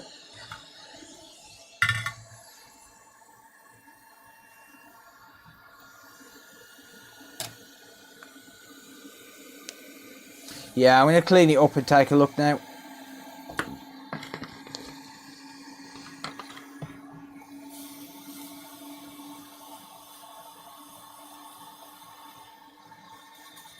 Ow.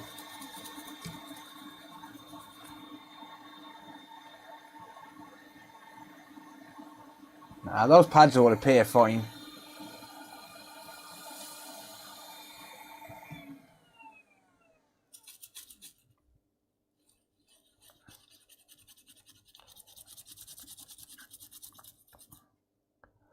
Damn, that board is warm.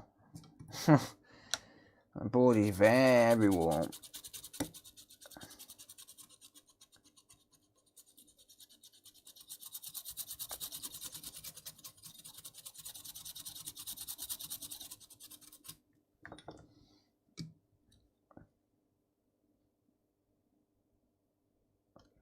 Yep, pads look okay.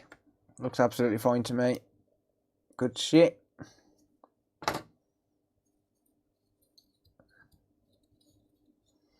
Just add some fresh flux. And now I'm going to get this lined up properly.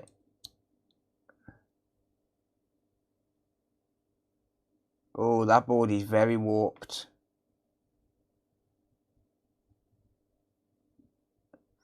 Wow, that board is very warped. You're not going to fix that. Can anyone see what's happening? It's a blue chat screen, YouTube, both, mate, YouTube and Twitch. Yeah, that's not going to... That's not going to work. It's not going to work. Anyone see what's actually happening with it at all?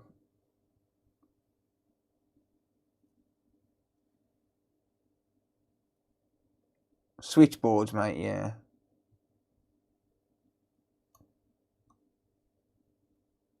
Yeah, no worries, GFX. Look at that. So, I'm lining that up. Well, I'm trying to line up the board, the chip to the board. That is lined up right now. But look at the wobble.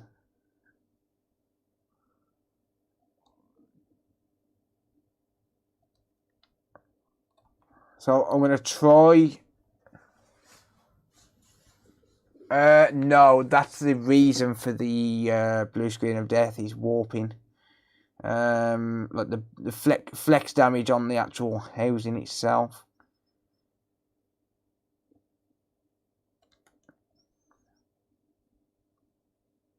So yeah, that appears lined up to me.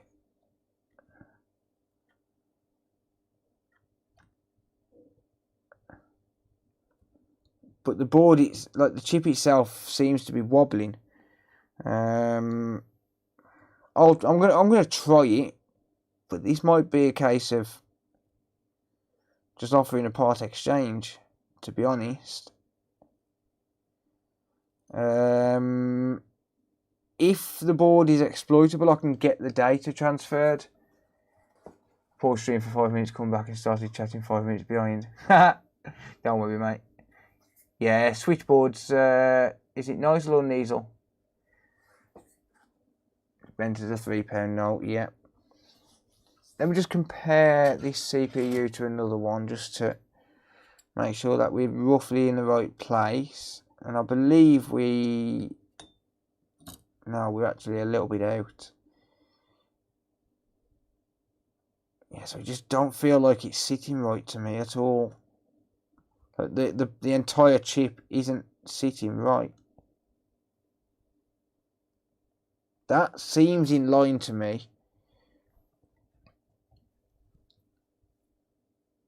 Like, that chip seems to be in line to me. But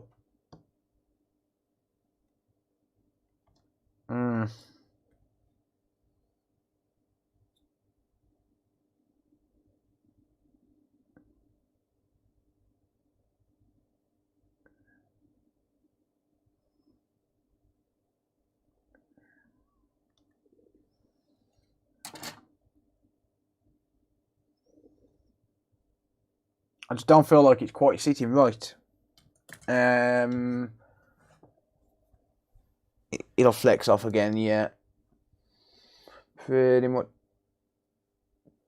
No, those, when I say bigger balls, it's minuscule. It's like fractions of a millimetre. Like, it wouldn't cause that kind of a wobble.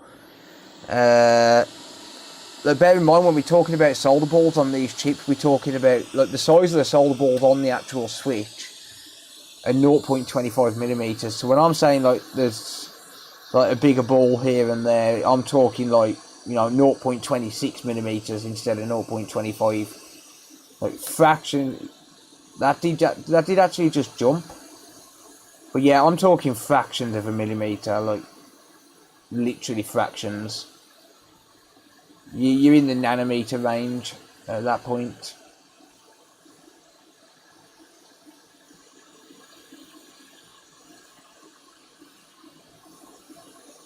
Yeah, it is definitely off.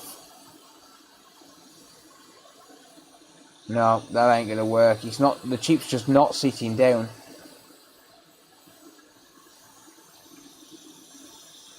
There's nothing I can do now, it's already flowed.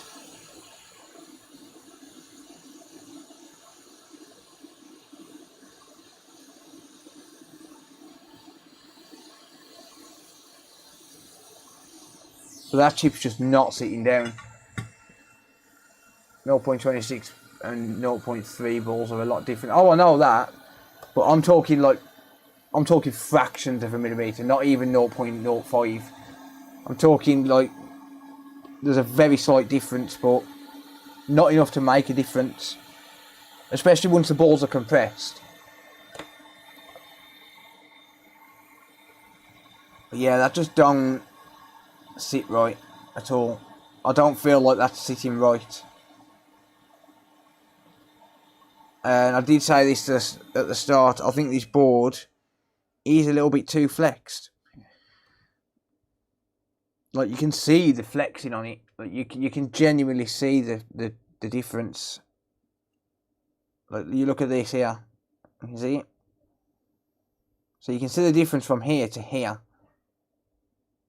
I don't know if that's coming across on camera, but it is genuinely warped. And that's not me. That wasn't me that's caused that. This is caused by the amount of flexing on the housing over time. Like, it's permanently flexed. So I don't know whether this is going to be... Well, it could have made a contact with those balls, but I doubt it. I very much doubt it.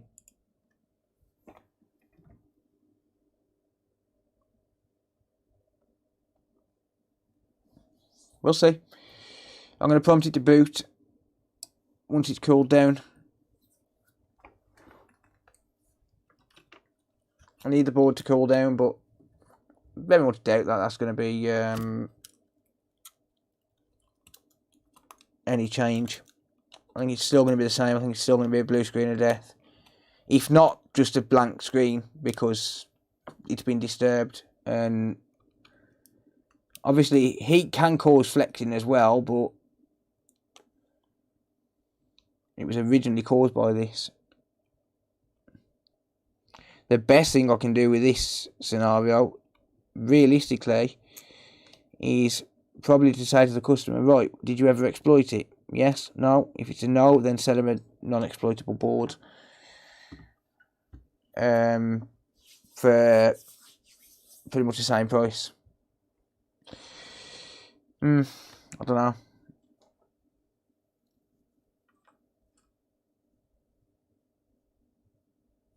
Not sure what you mean there, Michael.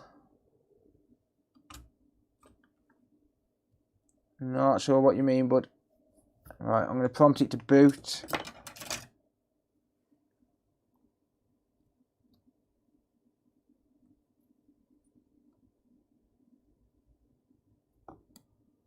Okay, it's booting.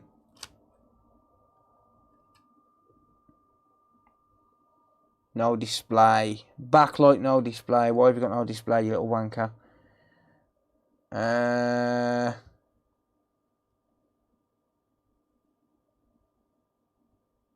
It's not actually turning on anyway, I don't think.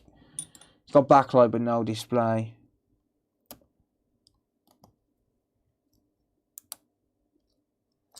Why you no display, asshole?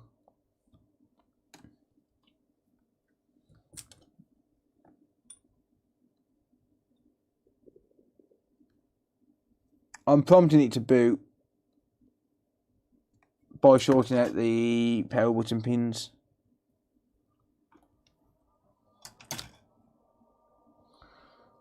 Yeah, why's it got no display now? It's a bit odd.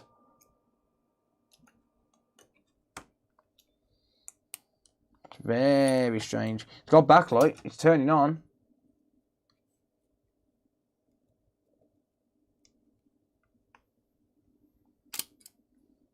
Solder that on the hot plate of an iron set to cotton. Not sure what you mean, bud. Yeah, this is turning on. It's got backlight. It's not booting though. I will say that. It's not booting. The display is turning on. Or rather, the backlight's turning on, but the display is not.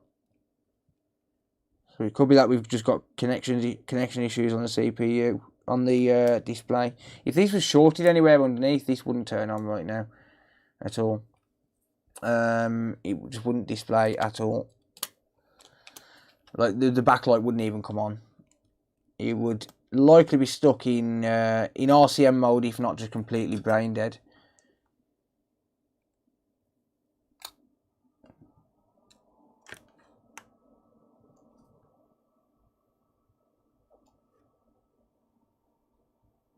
There's something on the screen.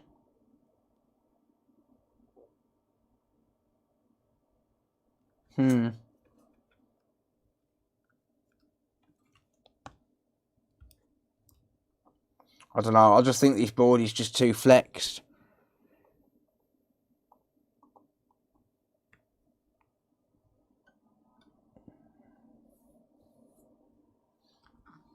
No. I think the board's too flexed, to be honest.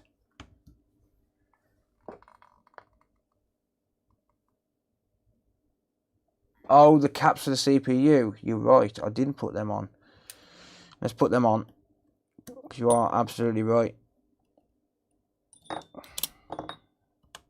That could cause this. That is possible. Spray my fucking thumb again now. Yeah, let's replace these missing caps. Because that can cause issues. You are absolutely right. I completely forgot about them.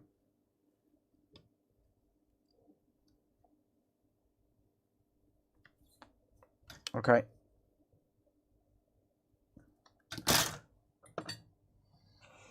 Okie dokie. The white connector. That was just a speaker connector. It's kind of pointless replacing that if I can't get this working. Honestly, I've got that many boards. I can sell the customer a board for this. I can afford to sell the customer a board for the same price. One that I know is working with no flex damage. Yeah, I can afford to sell the customer a board at the same price as what this reboard would have cost. I wouldn't make as much money on it, but I wouldn't lose money on it either. And I'll just take this one as part exchange for the parts, you know, the chips and stuff that are on it, because I know that they're all good. So if I can't get this working, I do have a solution for the customer. Unfortunately, it does mean that all the saves will be gone. Unless this was an exploitable board to start with, which I don't know because the serial number is not on the case. Yeah, let's replace the caps. Just you lose time, coffee and cigarettes. I mean, it's definitely worth trying to get this working, but here's a case of bad flex damage. Check that out. That's what you call bad flex damage. Like that, the entire reason that this CPU doesn't work, that this board doesn't work, is because of severe flex damage. Like, there's nothing wrong with this board. Well, the CPU on the board rather. But it just had incredibly bad flex damage. Right, let's take a replacement. Well, a donor CPU. Which ones do I need? That's the wrong board. Let me get a HACO1 board.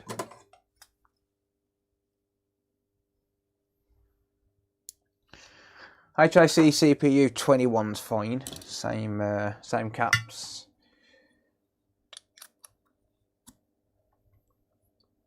Yeah, I remember that one from Vince. Gonna call it a night. No worries, Ian. Thanks for hanging out, buddy. Yeah, I do remember that one from Vincey Baby. Vincey Baby.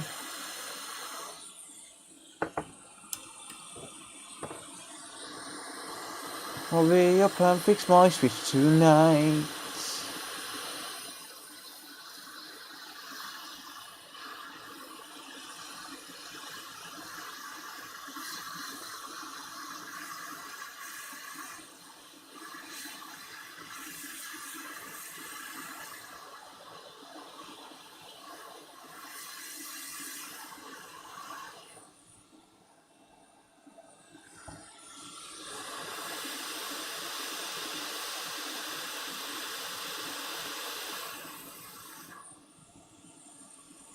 Right, you have to be quick doing these because I don't want to put too much more heat on the CPU in one spot.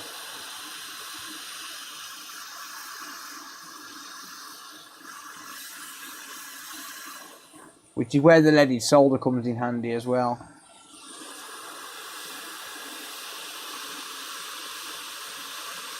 Damn you.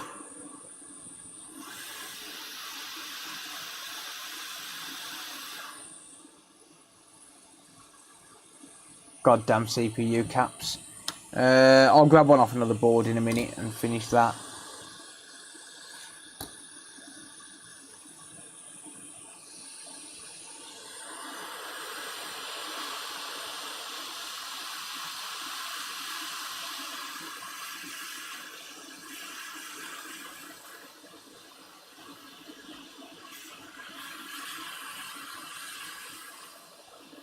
I would assume these are all going to be the same value, but you never know.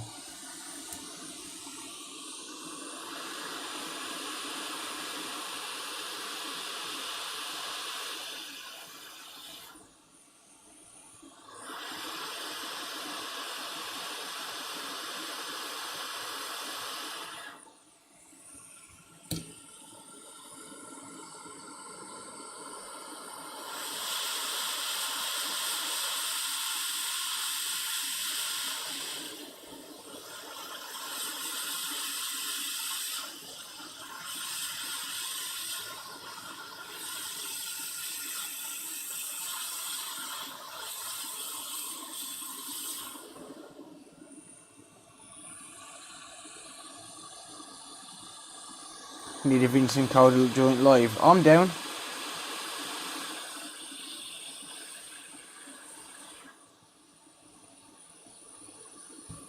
I'm down for that. I'll do it.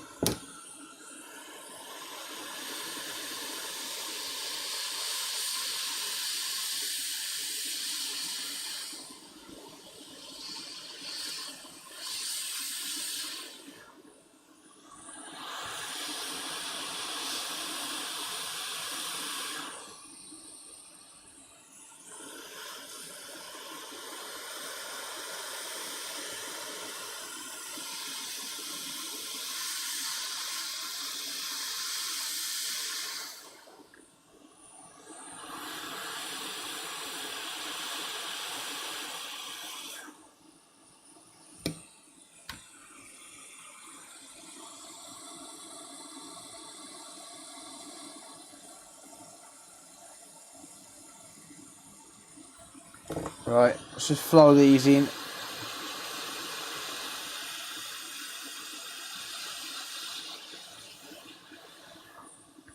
Right.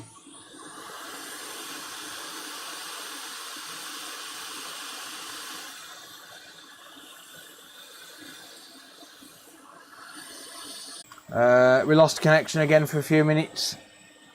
No, I wouldn't offer any modding services at all, mate. Sorry. I don't offer modding services to customers and I don't do them for myself. So, definitely not. In fact, I've just had a job 20 minutes ago with a Pico fly on it. And because I'm not sure whether he wants me to remove it or install it, I've just basically not done the job. I've got to call the customer tomorrow because if it's anything to do with installing it, then I won't do it. I'll just send it straight back to him. Unfortunately, because I just don't offer that service at all. It's not worth the risk. Stream's dead. Should be back. It should be back.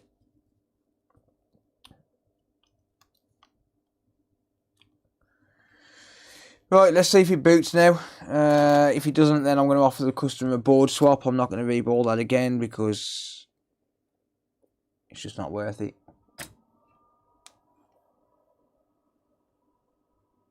No. No. No, it doesn't. It doesn't boot. It's powering on. The backlight's coming on. It's just not turning on at all. That sucks.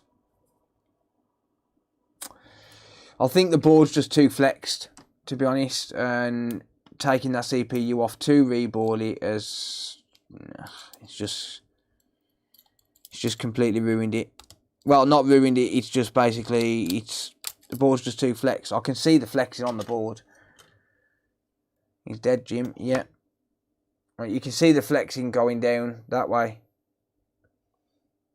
on the board itself. So you can see it going up on that way, look. I don't know if you can see that. You see it? Look, that's just not fucking normal at all. So yeah, I'll offer the customer a board swap on it.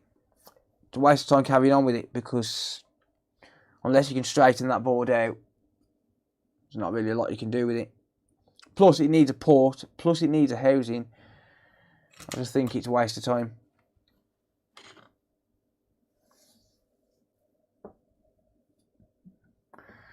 Well, never mind.